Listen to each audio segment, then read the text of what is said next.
I think exercise लोग बहुत lightly लेते हैं। जिम फिटनेस वाले मिले हैं जिनका काफ़ी इख्तिलाफ है हमारे साथ कुछ चीज़ों में। आउट ऑफ नोवेयर लोग मुझे मिल जाते हैं। ये सबसे बड़ा मिसकंसेप्शन है कि इस बंदे की इतनी ज़बरदस्त बॉडी है, ये इतना वेल बिल्ड है। मुझे तो पता भी नहीं है ये स्टार्ट कहाँ से हुआ। मसल जो वेट लूज करने की cardio is even 15 minute cardio is better than 10,000 steps I think. Shilajit, ashwagandha और कुछ खानों के थर्मल इफेक्ट ज़्यादा होते हैं, वो बॉडी में ज़्यादा हीट क्रिएट करते हैं। TRT stuff whatever. तो अगर आप नहीं फिश वगैरह आप नहीं ऐड कर रहे हो अपनी डाइट में तो omega 3 fatty acid is the must. It's total bullshit. पर स्कूप कितना प्रोटीन है, कितना कार्ब्स है, मत कुछ भी नहीं है कि आपको सिर्फ पेट से कम हो के जाएगा। साथ मैं थोड़ा सा डिसएग्री करूंगा। अस्सलाम वालेकुम, welcome to another powerful episode of health and fitness podcast. आज के हमारे गेस्ट हैं मिस्टर जुल्करनैन और आज हम बात करेंगे एक ज़बरदस्त फेस ऑफ पे, डॉक्टर वर्सेस फिटनेस ट्रेनर। ये एक लड़ाई, एक फाइट नहीं होने वाली है बल्कि एक डिस्कशन होने वाला है जिससे आप काफ़ी चीज़ें सीखेंगे, एक न्यूट्रिशनिस्ट, एक डॉक्टर के पॉइंट ऑफ व्यू से, पर्सपेक्टिव से, और एक फिटनेस ट्रेनर के पर्सपेक्टिव से। तो काइंडली एंड तक देखें और फॉलो करें।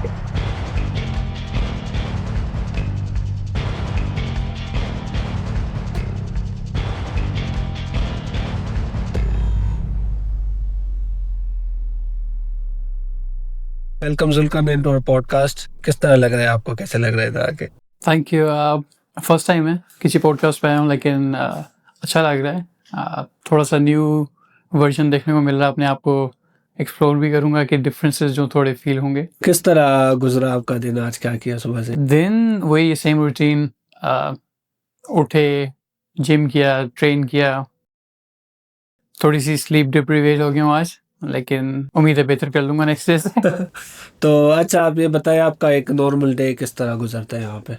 नॉर्मल डे है, सुबह 5 बजे तकरीबन उठ जाता हूँ और उठ के सबसे पहले हाइड्रेट करना होता है खुद को, तो अपने आप को हाइड्रेट करके तो उसके बाद बाहर वॉक से आया, उसके बाद थोड़ा बहुत जॉगिंग किया और उसके बाद जब वापस आया तो थोड़ा सा ब्रेक लेके ब्रेकफास्ट स्टार्ट कर देता हूँ और ब्रेकफास्ट करके और उसके बाद थोड़ा सा अपना प्रोडक्टिविटी को देखता हूँ जो मेरी जॉब है उसमें भी। और आपको पता है ट्रेनर मैं एज ए पार्ट टाइम करता हूँ बट फुल टाइम मेरी अपनी मार्केटिंग की जॉब है, तो उसी में बिजी रहते हैं दिन को और रात को फिर वही रूटीन स्टार्ट हो जाती है। तो हमारे ऑडियंस को काइंडली बताएं कि एक्सरसाइज कितना इम्पोर्टेंट है डेली। आई थिंक एक्सरसाइज लोग बहुत लाइटली लेते हैं कि एक्सरसाइज नहीं जाएंगे तो मसल नहीं बनेगा, बाकी तो सही है।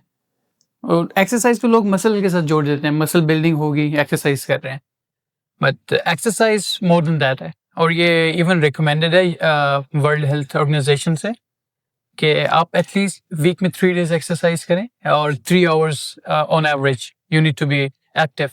It can be running, it can be gym, it can be hockey और any other sports, but you need to be active. मतलब आप ये बोलना चाहते हैं कि ज़रूरी नहीं है कि बंदा जिम जाए, मसल बनाए, बॉडी बनाए, बल्कि किसी टाइप का भी एक्सरसाइज जो है वो करना चाहिए, एक्टिविटी। इवन मैं कहूँगा कि एक्टिविटी, ऐसी एक्टिविटी जिसमें आप ग्रुप में खेलते हैं जैसे फुटबॉल हो गया, और वो भी आपके लिए बहुत बेनिफिशियल्स हैं।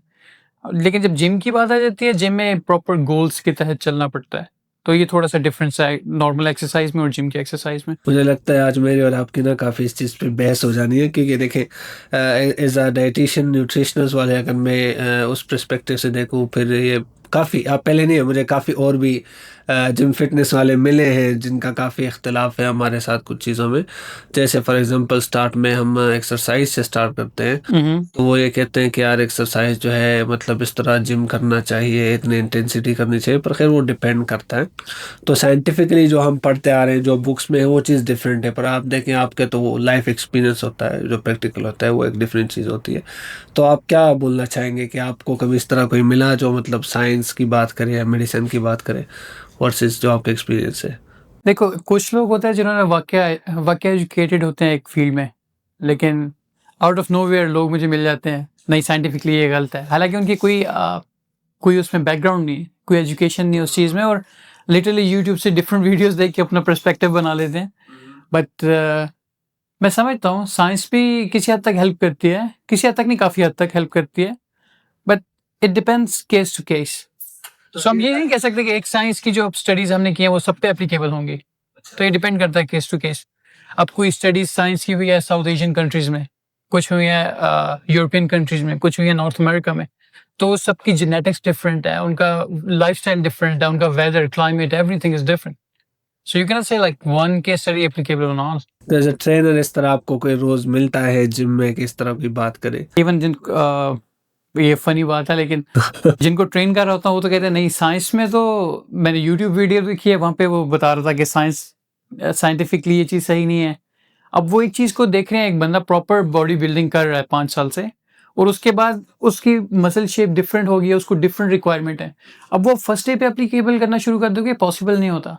तो यहाँ पे काफ़ी ज़्यादा लोगों को मिसकंसेप्शन होता है कि सब केसेस के लिए एक ही जैसा आपने करना है, और ये लिटरली जोक है. आजकल हर कोई यूट्यूब देख के यही बोलता है, लेकिन कुछ सच भी होते हैं. कुछ लोग एजुकेशन ले सकते हैं, पर डिपेंड करता है कि आपकी बॉडी टाइप क्या है, आपका मेटाबॉलिज्म कैसा है, आपकी जेनेटिकली आप कहाँ से बिलोंग करते हैं. अगर आप अफ्रीकन, आप ऑलरेडी वेल बिल्ड हैं, आपको इतनी वो लीन बॉडी आपकी बनना इजी है. आप साउथ एशियन है, आपके पेट बाहर निकले होंगे और आपकी बिल्कुल पतली सी बॉडी होगी, तो सबसे मुश्किल होता है साउथ एशियन को अपनी बिल्ड कर. खाना भी डिपेंड करता है। खाना भी डिपेंड कर हद से ज़्यादा, क्योंकि हम पाकिस्तान, इंडिया, बांग्लादेश और नेपाल और ये जो एरियाज़ हैं, यहाँ पे देखते हैं कि हम लोग बहुत ज़्यादा रोटी और कार्ब्स बहुत हाई क्वांटिटी में, प्रोटीन इनटेक वेरी लो है. और उसमें हम सिर्फ ये भी नहीं होता कि प्रोटीन इनटेक लो है, आपके विटामिन्स, आपके मिनरल्स वही पूरे नहीं होंगे तो आपकी बॉडी क्या बनेगी. बिल्कुल जी, मैं आपके ये ऑडियंस को बताना चलूँ कि हम सिर्फ देखते हैं कि हमारे मैक्रोज क्या हैं. मैक्रोज मीन्स इनको पता होगा जो कार्ब्स होते हैं, प्रोटीन होते हैं, फैट्स होते हैं, पर मैक्रोज उनसे भी इम्पोर्टेंट चीज़ है. जैसे आपके विटामिन्स हो गए, आपके जो है वो रेयर मिनरल्स होंगे जो बॉडी को चाहिए, तो वो बहुत ही इंपॉर्टेंट चीज़ होती है. अच्छा जुल्करनैन भाई, बात करेंगे आगे हम एंड्योरेंस वर्सेस मसल हाइपरट्रॉफी की. कि जो लोग होते हैं वो ट्रेन करते हैं फॉर एग्जांपल हैवी वेट के लिए, कुछ लोग होते हैं मसल बिल्डअप करते हैं, कुछ लोग होते हैं वो जो कम्पिटिटिव स्पोर्ट्स में एज एथलीट जाना चाहते हैं. तो इनमें क्या डिफरेंसेस क्या है ट्रेनिंग में, exercise? So muscle is an equal to strength. ये सबसे बड़ा मिसकंसेप्शन है कि इस बंदे की इतनी ज़बरदस्त बॉडी है, ये इतना वेल बिल्ड है, तो इसकी स्ट्रेंथ भी उतनी होगी. आजकल एक टिकटॉकर फेमस है अनातोली नाम का, वो जो डिफरेंट क्लीनर के बेस में जाता है डिफरेंट जिम में, और हाँ मैंने पतला देखी सा है उसकी. और वो इतने बॉडी बिल्डर से ज़्यादा वेट उठा रहे हैं. जी बिल्कुल. तो ये बिल्कुल मिथ है कि आपके जितना बड़ा मसल है और उतना ज़्यादा स्ट्रेंथ भी है आप में. तो इवन अभी रॉक क्लाइंबर और 5 बॉडी बिल्डर्स, तो जो बॉडी बिल्डर्स गेम लगा रहे थे, वो जो 10-10 साल से ट्रेन कर रहे थे, कोई नॉर्मल नहीं कि 1-2 साल गया और उसने दिखा दिया हाँ थोड़ी सी बॉडी है. जो प्रॉपर जिम करते हैं, प्रॉपर डाइट, हर चीज़ पे फोकस करते हैं और फिटनेस मॉडल्स हैं, तो वो लोग जो एक्सरसाइजेस कर रहे थे, अब वो उनकी हैवी बिल्ड थे, वो उनसे डबल द वेट थे. जो रॉक क्लाइंबर था उन सेम इंटेंसिटी से, same reps, same weight use कर रहा था और उसको कोई प्रॉब्लम नहीं हो रही थी. तो स्ट्रेंथ का और मसल का रिलेशन डायरेक्ट नहीं है. ऑफ कोर्स आपका मसल बिल्ड होता है तो स्ट्रेंथ भी आती है, लेकिन स्ट्रेंथ आप और चीज़ों से भी कर सकते हैं, और इवन जेनेटिकली भी. और आप कभी-कभी देखते हैं कि जो आम मजदूर होता है सड़क पे, वो कितने हैवी सामान उठा रहा होता है और उसकी बॉडी कुछ भी नहीं होती. तो जो कॉम्पिटिटिव फील्ड में जाते हैं, जैसे अब रनिंग हो गया, स्विमिंग हो गया, हाँ, उसमें अब उनके मसल मैस नहीं होता इतना. होता है मसल मैस, लेकिन जो बॉडी बिल्डर्स का होता है उतना नहीं है. डेंसिटी होती है उनकी मसल की. तो उनके लिए ज़रूरी है कि वो कार्डियो पे बहुत ज़्यादा फोकस करते हैं, वहाँ से अपनी स्ट्रेंथ बनाते हैं. और वो उनका जो स्टार्ट मैंने बात की ना कि गोल डिपेंड करता है, आपका गोल क्या है. आपका सिर्फ बिल्ड होने का गोल है तो टोटली डिफरेंट है. लोग पुशअप्स भी नहीं करते, सिर्फ वार्म अप करके हल्का सा और अपनी गेम शुरू कर देते हैं. मसल तो बिल्ड हो जाता है पर वो स्ट्रेंथ नहीं आती. अच्छा फॉर एग्जांपल, वैसे मैं समझने की कोशिश कर रहा हूँ, कोई एक बंदा आ जाता है नया, आप जिम में हो और आके आपको बोलता है कि हमें जो है मुझे ट्रेन करूँ, तो एज अ फिटनेस ट्रेनर जो है आपकी मतलब एनालाइज कैसे करते हो आप? आपका फर्स्ट क्या स्टेप होता है? बंदे की बॉडी देखते हो आप, क्या देखते हो, गोल्स देखते हो? तो सबसे पहले तो एक बंदा मेरे पास आया है तो बताता है मैंने करना क्या है, तो उसको सबसे पहले आपने गाइड करना होता है कि यार ये क्विक स्कीम नहीं है कि आप 2-3 मंथ में लगाओगे और एकदम से बिल्ड होगी. क्योंकि लोग एक एक्सपेक्टेशन लेकर आते हैं, मेरी शादी आ रही है 3 महीने. मेरी शादी आ रही है 3 महीने में, या मैंने अपनी शादी तक बिल्ड हो जाना है. सही. तो अपने माइंड में एक इमेजिनेशन करते हैं और सिनेरियो बना के आते हैं हमारे पास, तो उनको थोड़ा गाइड करते हैं और यहाँ पे डिफिकल्ट पार्ट होता है। काफ़ी लोग डिसहार्ट हो जाते हैं, तो उनको थोड़ा गाइड करने में ना प्रॉपर तरीके से बताना पड़ता है, आपकी बॉडी टाइप अच्छी है, इतने टाइम लगेगा, इतना आपको डाइट वगैरह ये वो। तो फिर बॉडी टाइप्स होती हैं 2-3, एक्टोमॉर्फ, मेसोमॉर्फ और एक और होती है। तो वो एक्टोमॉर्फ जो होते हैं वो ह्यूज नहीं अपने आप को बना सकते, लेकिन वो लीन बहुत अच्छा बन सकते हैं। मेरी अपनी बॉडी जो एक्टोमॉर्फ है। अच्छा, ये ऑडियंस को काइंडली एक्सप्लेन करें कि जेनेटिकली डिफरेंस होता हाँ, ये जो चीज़ है ये जेनेटिकली है। लेकिन आप इसको बॉडी शेप को चेंज भी कर सकते हो वक्त के साथ, पर काफ़ी मेहनत चाहिए। पर आपकी जो जेनेटिकली आपकी बिल्ड ऑलरेडी है, तो आपको उसकी बेस पे एक्सरसाइजेस करनी पड़ेंगी। आपका गोल अब ये नहीं हो सकता कि आपने बॉडी बिल्डर बनना है और आपकी बॉडी एक्टोमॉर्फ है। आप बिल्कुल ह्यूमंगस नहीं दिख सकते उसमें। आप लीन हो गए, आपकी बॉडी शेप बहुत अच्छी होगी, आपका मेटाबॉलिज्म स्ट्रॉन्ग, जो एक्टोमॉर्फ होते हैं उनका मेटाबॉलिज्म स्ट्रॉन्ग होता है, वो जल्दी से एब्जॉर्ब कर सकते हैं चीज़ों को। वेट गेन और लूज़ करना उनके लिए बहुत ईजी होता है। और मेसोमॉर्फ के लिए भी सेम होता है, और लेकिन वो बॉडी थोड़ी सी और यूज कर सकते हैं। तो बॉडी शेप पे डिपेंड करता है। जो लोग फर्स्ट टाइम आते हैं उनकी सबसे पहले ये चीज़ देखनी होती है बॉडी टाइप क्या है। वो सिंपल देखते ही आपको पता चल जाता है कि यार किस तरह की बॉडी टाइप है इसकी। उसके बाद उनको गाइड करना पड़ता है कि यार ये जो प्रोटीन रेशियोज़ हैं और ये प्रोटीन आपने लेना है, इसका ये मतलब नहीं है आपने एकदम से पहले दिन से स्टार्ट कर देना है। इसको अपने आप को, अपने स्टमक को बिल्ड करना है, अपने मेटाबॉलिज्म को आहिस्ता-आहिस्ता बिल्ड करके लेके जाना है। नहीं तो आपको फूड पॉइज़निंग के और it can cause you a lot of harms as well, because आपकी बॉडी यूज़्ड टू नहीं होती और आप इतना ज़्यादा इंटेक लेते हो, है। अच्छा, तो आपकी बॉडी को हार्म हो सकता है इससे। तो इससे भी उनको बचाना होता है। फिर उसके बाद वेट ट्रेनिंग है। मैं तो कहता हूँ कि जो लोग पहले आते हैं, मैं उनको ये नहीं कहता कि यार ये एक्सरसाइज़ है, इस तरह प्रॉपर फॉर्म हो जाएगी। पहले मैं उनको थोड़ा ज़ोन में लेके आता हूँ।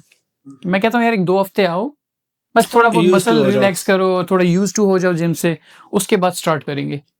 फिर उनको मैं सही स्टार्ट से भी बताना पड़ता है, लेकिन फॉर्म बताते-बताते 1-2 हफ्ते लगते हैं, फिर आप उनको सही तरह बताना शुरू करते हो। अच्छा, फॉर्म क्यों इम्पोर्टेंट है? आप फॉर्म का बोल रहे सबसे इम्पोर्टेंट चीज़ है इंजरी के चांसेस। हैं। अच्छा, तो अगर आपकी फॉर्म नहीं है, आपकी जहाँ पे हिट करना चाहिए, वेट आपको जहाँ पे हिट करना चाहिए वहाँ पे नहीं कर रहा, तो आपका इम्बैलेंस क्रिएट होगा और उसकी वजह से इंजरी के चांसेस बहुत ज़्यादा हो जाते हैं, हद से ज़्यादा। और सिर्फ वो भी नहीं, आप कुछ लोगों को देखते हैं कि एक मसल ज़्यादा होता है, एक मसल कम होता है। अब वो लोग फॉर्म में भी गलती करते हैं कि अब चेस्ट है, एक थोड़ा-सा हाथ ऊपर होगा, एक हाथ थोड़ा-सा नीचे होगा, तो वो आपकी जो बनेगी ना चेस्ट, उसका भी थोड़ा बहुत डिफरेंस आना शुरू हो जाएगा। तो मिसमैच सी बॉडी आपकी बनना शुरू हो जाएगी। Form is extremely important, but it doesn't mean like you start it 1-2 weeks. It takes month. And I see even in my gym, like there are people who've been training for like 2 years even, and someone comes from outside like a proper trainer, right? तो वो लोग जब आते हैं तो वो उसको देखते हैं, कहते हैं यार ये छोटी-सी मिस्टेक है, छोटी-छोटी मिस्टेक्स उनकी भी निकल आती हैं। तो फॉर्म आपका आहिस्ता-आहिस्ता आपको वक़्त के साथ आता है। डेवलप होता है आराम-आराम से। पर आपकी बात से मैं टोटली एग्री करता हूँ कि कभी-कभी फ़ॉर्म की वजह से, बैड फ़ॉर्म की वजह से, पुअर फ़ॉर्म की वजह से एसिमेट्री पैदा हो सकती है, एसिमेट्रिकल बॉडी आपकी हो सकती है और इंजरी के भी बहुत ज़्यादा चांसेस है। ऊपर से इंजरी का मैं अपने ऑडियंस को बताता चलूँ, एक और इम्पोर्टेंट फैक्टर है जो मैं ऐड करना चाहता हूँ, वो है आपकी स्लीप। आपकी अगर स्लीप रूटीन ठीक नहीं है, आपकी अगर उसके साथ-साथ प्रॉपर फूड, प्रॉपर सप्लीमेंटेशन नहीं है, तो उसकी वजह से भी आपको इंजरी हो सकती है। वार्म अप नहीं है आपका स्टार्ट में, this is also very important. But ये जो चीज़ है ना कि हम लोग कहते हैं कि आपकी 50% आपकी स्लीप है, 30% आपकी डाइट है, 10% 20% आपकी एक्सरसाइज़ है। तो ये सब चीज़ें कंबाइन करके आपकी ग्रोथ में लेके जाती हैं। अगर आपकी स्लीप नहीं है ना, आप स्ट्रेस में होगे, आपका हार्मोन्स इम्बैलेंस हो जाएँगे और आप इवन आपकी डाइट भी अच्छी हो, आपको प्रोसेस करने का, आपको रिलैक्स करने का, बॉडी को रिकवर करने का आपके पास टाइम नहीं मिलेगा। क्योंकि जब बॉडी स्लीप में जाती है, आप डॉक्टर हैं, आपको पता होगा कि तब रिकवरी आपकी स्टार्ट होती है। अच्छा, वैसे जस्ट फॉर फन आप मुझे बताएं आप किस तरह इसका हायरार्की रखते हैं? आपको मतलब मीन्स आप हायरार्की में स्लीप को टॉप पे रखते हैं, एक्सरसाइज को रखते हैं, किस तरह तक? Always sleep. आपकी स्लीप नहीं सही, आपकी एक्सरसाइज़ सही नहीं होगी, आप इवन वेट उठा भी लेंगे, आपका रिकवर नहीं होगा, आपका मसल और श्रिंक होना शुरू हो जाएगा। तो पर एक और चीज़ है, स्लीप से भी ज़्यादा इम्पोर्टेंट है, जो लोग बोलते नहीं है, डाइट बोल तो देते हैं, पर हाइड्रेशन, अपने आप को हाइड्रेट रखना इज़ अ बिग थिंग। क्योंकि आपके अंदर से जितने भी मिनरल्स होते हैं, आप स्वेट करते हो, मैग्नीशियम और डिफरेंट सोडियम वगैरह, आपके मिनरल्स आपके निकलते हैं, आप एक्सरसाइज करते हो, आप लूज़ करते हो, मिनरल्स लूज़ करते हो।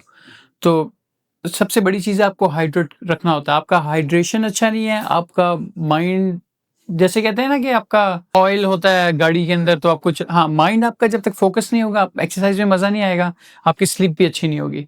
तो हाइड्रेशन मस्ट है। और मैं तो प्रायोरिटी भी नहीं कहूँगा स्लीप को, मैं कहूँगा डाइट और स्लीप दोनों साथ-साथ हैं। अगर एक चीज़ है और एक चीज़ नहीं है तो फिर भी आपका कोई फ़ायदा नहीं है। तो दोनों चीज़ें साथ हैं। फिर थर्ड पे एक्सरसाइज़ आती है। मैं एक्सरसाइज़ को बाद में इसलिए रखता हूँ कि अगर आप एक्सरसाइज़ मिस भी करते हो, लेकिन आपकी स्लीप अच्छी है, आपकी डाइट अच्छी है, तो आप फिर भी अपने आप को बिल्ड कर रहे हो। इंटरनली आपके ऑर्गन्स स्ट्रॉन्ग होंगे, आपका स्लीप पैटर्न, आपका स्ट्रेस लेवल कम होगा। और एक बंदा एक्सरसाइज़ेज़ कर रहा है, बट वो स्लीप नहीं कर रहा और उसके ज़्यादा प्रॉब्लम्स क्रिएट होना शुरू हो जाएँगी, न्यू डिसीज़ेज़ आना शुरू हो जाएँगी। तो इन सब चीज़ों को देखना पड़ता है। और हम एक्सरसाइज़ का मतलब ये नहीं है कि वेट ज़्यादा लगाते रहो। वेट आप ज़्यादा लगा भी लोगे, आपका मसल श्रिंक होना शुरू हो जाएंगे जब उसको डाइट नहीं मिलेगी और उसकी स्लीप नहीं होगी। तो उसका फ़ायदा नहीं हो रहा है इनडायरेक्टली आपको। अब हमारे ज़ुल्करनैन भाई का थोड़ा-सा एलाबोरेट करना चाहता हूँ अपने ऑडियंस के लिए। देखिए, स्लीप को मैं टोटली इनके साथ एग्री करता हूँ। स्लीप अपनी टॉप प्रायोरिटी रखें, क्योंकि स्लीप के टाइम में ही आपकी बॉडी रिकवर होती है। तो अगर आपकी स्लीप ठीक नहीं है तो आपका सारा एक्सरसाइज सब कुछ वेस्ट में। ऊपर से अगर आप अच्छे से सोते नहीं हो तो आपको भूख ज़्यादा लगती है। ग्रेलिन जो हार्मोन्स है, हंगर हार्मोन्स, वो ज़्यादा रिलीज होते हैं on the day you didn't slept well. ज़्यादा भूख लगेगी, ज़्यादा खाओगे, फैट्स आएंगे, फिर से ज़्यादा एक्सरसाइज करोगे, ज़्यादा जलाओगे, फिर अच्छा फैटीग हो जाता है एक्सरसाइज में। कभी कभी ओवर ट्रेन कर लो तो वो भी, अगर स्लीप प्रॉपर नहीं है। मैं खुद जब एक्सरसाइज करने जाता हूँ, किसी को बोलता हूँ, तो जिस दिन मैं सोया नहीं होता मैं जाता ही नहीं जिम, बिकॉज मुझे पता है कि इसका उतना नुकसान है, फ़ायदा कोई इतना है नहीं। तो बेस्ट ये है कि सबसे पहले आप, अच्छा हाइड्रेशन की आपने बात की है, दिस इज़ वेरी इंपॉर्टेंट। सो एक और चीज़ है कि मसल पे भी डिपेंड करता है कि उसको रिकवरी के लिए कितना टाइम चाहिए। अब आपके जो बिग मसल्स हैं, चेस्ट का हो गया, लेग्स का हो गया, बैक का हो गया, तो उसमें आपको रिकवरी टाइम थोड़ा-सा, हाँ, तो अब ये बड़े मसल्स हैं, तो इनको ज़्यादा एक्स्ट्रा ट्रेन भी करना पड़ता है, ताकि उसको हिट हो। अब आपके बाइसेप्स, ट्राइसेप्स हैं, ये मसल ठीक है, मसल्स हैं, मेन मसल्स हैं, बट इनको आप कम वेट से भी ट्रेन करोगे तो आपके बाइसेप बड़े होना शुरू हो मसल जाएंगे। Fatigue ratio. लेकिन आपको बैक के लिए, आपकी चेस्ट के लिए, आपकी लेग्स के लिए आपको हैवी वेट चाहिए, ताकि आपके मसल बिल्ड हों। हाँ। और रेप्स वगैरह भी, रेप्स की प्रॉब्लम नहीं है, वो एक कॉमन चीज़ है। 10 से 12 आपके इतना वेट उठाना चाहिए कि वो कॉमन चीज़ है। तो आपको रिकवरी के लिए बेसिकली 2 दिन होते हैं। आपके डिपेंड करता है case to case, but majority की मैं बात कर रहा हूँ। हाँ, 48 आवर्स। हाँ, 48 आवर्स में आपका मसल जो है ना वो रिकवर हो जाता है, आप उसको दोबारा ट्रेन कर सकते हो। तो वो जब हम रेप्स के बारे में अगर आपने बात की तो मैं आपको उसके अंदर एक्सप्लेन करूँगा कि हमें कितनी बार एक्सरसाइज करनी चाहिए वीक में, या आपको एक-एक मसल से करना चाहिए, या आपको 2 मसल, या पुश एंड पुल, काफ़ी टेक्निक्स हैं, डिफरेंट है और डिफरेंट पर्पसेस के लिए। अच्छा, ये 10,000 स्टेप का जो मिथ है, इसके बारे में आप क्या बोलना चाहते हैं? 10,000 मुझे तो पता भी नहीं है ये स्टार्ट कहाँ से हुआ। अच्छा। 10,000 steps myth is just a myth. There's no like scientific. I don't think so, because 10,000 steps is taking a 10,000 step doesn't mean anything. You may be getting losing some of the calories and stuff, but अच्छा, इधर इस point पे मैं आपके साथ totally disagree करता हूँ, क्योंकि 10,000 स्टेप, अच्छा, जो मेरे फ्रॉम माय पर्सपेक्टिव जो हम बोलते हैं, प्रैक्टिकल वैसे है नहीं। 10,000 step is on the higher level, higher mark. ठीक है, स्टार्ट हम करते हैं 6,000 to 8,000 से। हम बोलते हैं रिकमेंडेड है स्टार्ट करें, क्योंकि देखें आपकी बॉडी पे ओवर फटीग नहीं पड़ता, ज़्यादा जो है वो प्रेशर नहीं पड़ता। पर मैं हमेशा रिकमेंड करता हूँ कि अगर आप वर्कआउट्स सुबह के टाइम कर रहे हैं तो बीच में गैप देके शाम को जाके अपने वॉक करें, अपनी रूटीन। वॉक एक इस तरह चीज़ है ना, ये वेरी लो इंटेंसिटी एक्सरसाइज है, आपको भी पता होगा। तो अगर आप वॉक करते हैं, आप इतने थकते नहीं हो, पर आपके कैलोरीज जो है एक्स्ट्रा जलते हैं उस चीज़ से। मैं समझता हूँ आपकी बात, कैलोरीज जलती हैं, लेकिन ये आपको 8,000 स्टेप्स करते हुए कितना टाइम आपके ख्याल में लग जाता है? 1 से 1.5 घंटा, 1.5 घंटा। और आप उतने में एक्सरसाइज करोगे तो आपको क्या होता है? 1.5 घंटा एक्सरसाइज। आप इवन 45 मिनट्स एक्सरसाइज करो, जो मैं रिकमेंड करूंगा। 45 minutes is more than enough. हाँ, अगर सही से करें। अगर if you do properly, if अगर यू जाके फोन यूज करो जो बेटर। फोन यूज कर रहे हो, गप्पे लगा रहे हो, और फिर वो एक्सरसाइज तो नहीं होती है, वो तो एक्स्ट्रा डबल टाइम आपका चला जाता है। तो आप जिम में जब जाते हो, आप कार्डियो भी करते हो 10-15 मिनट, वो आपकी 1.5 घंटे की वॉक से बेहतर है। तो ठीक है, वो अगर कुछ भी नहीं है, वॉक अच्छी है, बट कोई पॉइंट नहीं है उसका, अगर आप जिम जाके कार्डियो कर सकते हो तो वो ज़्यादा वो बेस्ट है। मैं उन लोगों को मेंशन करना चाहता हूँ वॉक करने के लिए जो जो वेट लूज करने के उसके। Cardio is even 15-minute cardio is better than 10,000 steps, I think. It helps a lot of people. Cardio मैं आपको क्यों बोल रहा हूँ, कार्डियो जो होता है, कार्डियो में आपके गोल्स होते हैं। आप अगर इवन ट्रेडमिल पे जाते हो, आप उसको इंक्लाइन कर सकते हो, डिक्लाइन कर सकते हो अपने हिसाब से ना। उसको अगर आपने फास्ट रनिंग करनी है और या आपने स्लो रनिंग करनी है, अब जो फैट लॉस कर रहा है ऑफ कोर्स उसको स्लो रनिंग करनी है, लेकिन हम उसको रिकमेंड करते हैं कि थोड़ा अपहिल कर लो अपने लिए। तो थोड़ा-सा अब इंक्लाइन हो जाएगा तो उसकी कैलोरीज़ में उसको थोड़ा पुश ज़्यादा होगा और कैलोरी ज़्यादा बर्न होंगी। 1.5 घंटा अगर आप वॉक कर रहे हो डायरेक्ट प्लेन पे और आप इंक्लाइन 15-20 मिनट कर रहे हो, तो I think that makes a lot of difference. Scientifically अगर हम देख लें तो देखिए अगर हम ट्रेडमिल पे भी वॉक कर सकते हैं, इंक्लाइन कर सकते हैं, डिक्लाइन कर सकते हैं, ज़रूरी नहीं कि आप बाहर जाएं। पर मैं इसलिए आपकी इस चीज़ से डिसएग्री करता हूँ, ज़्यादा वॉक के साइड पे जाऊँगा क्योंकि वॉक एक सस्टेनेबल थिंग है, वो आप लॉन्ग टर्म के लिए कर सकते हो। कोई मोटा बंदा अगर भागना शुरू करे दूसरे दिन वो जिम से ही भाग जाए, ठीक है, वॉक को फिर भी सस्टेन कुछ हद तक कर सकता है। मैं समझता हूँ ये डिपेंड नहीं करता, क्योंकि अगर बंदा लेज़ी है, वो ना वॉक करेगा ना जिम करेगा, वो कुछ दोनों नहीं करेगा। आप जो कह रहे हो ना कि कुछ लोग होंगे वो वॉक कर लेंगे, सस्टेनेबल है। मेरा बिलीफ है अगर किसी ने अपना गोल बनाया हुआ है कि मैंने स्लिम होना है, अपनी लूज़ करना है अपने आप को, वो ज़्यादा प्रायोरिटी देगा जिम आने को, ना कि वॉक करने को 1.5 घंटा। और अगर लेज़ी बंदा है वो ना वॉक करेगा ना जिम करेगा, वो घर बैठा रहेगा। Simple simple as that. लेकिन अगर जो जिसका प्रॉपर गोल है कि अपना फैट लूज़ करना है उसने, तो वो आएगा जिम आएगा। वो मुझे नहीं लगता कि वो, मैंने आज तक कोई केस नहीं देखा। मैंने अपने जो मेरे अपने केसेज़ हैं उसमें मैं देखता हूँ जब लोग आते हैं, तो वो बताते हैं कि यार कि मैं लेज़ी हूँ, मैं इतना वेट बढ़ गया लेकिन अभी मुझे रियलाइज़ेशन हुआ है कि मैंने अभी लूज़ करना है वेट। फिर वो जब उनको रियलाइज़ेशन होता है वो वॉक पे नहीं जाता कोई भी, मैंने आज तक कोई केस नहीं देखा। आपने देखा है तो बताइएगा। वो डायरेक्ट जिम आते हैं और फिर वो आपसे डिस्कस करते हैं कि यार मैं किस तरह से वेट लूज़ करूँ। फिर हम कभी भी उनको मशवरा नहीं देते कि 1.5 घंटे जाके वॉक करो। हम कहते हैं ये है, ये स्टेप्स फॉलो करो, ये ट्रेडमिल करनी है, ये साइक्लिंग करनी है, डिफरेंट वेज़ ऑफ कार्डियोज़ हैं। बट फैट लॉस के लिए एक और भी चीज़ है कि लोग कहते हैं सिर्फ कार्डियो पे फैट लॉस करना है। Cardio doesn't mean fat loss. आपको वेट ट्रेनिंग भी करनी होती है, ताकि आपकी बॉडी एक रिदम में आएगी पूरी बॉडी। आप वेट ट्रेनिंग करोगे और आपका जब फैट लूज़ होगा तो आपकी बॉडी ढीली नहीं हो जाएगी। जिस तरह से आप देखते हो स्किन आपकी निकल आती है बाहर की तरफ। तो आपका जिम और कार्डियो के बारे में क्या ख्याल है? साथ करना चाहिए कि कार्डियो नहीं करना चाहिए कि सिर्फ जिम करना चाहिए? डिपेंड करता है आपकी जॉब क्या है। Job. I know it's like different things we're talking about. If you work like as a laborer or someone who like do a lot of activity during the job, like you work in a restaurant or you a laborer or some works in a factory. So I think you do a lot of cardio there without even realizing, right?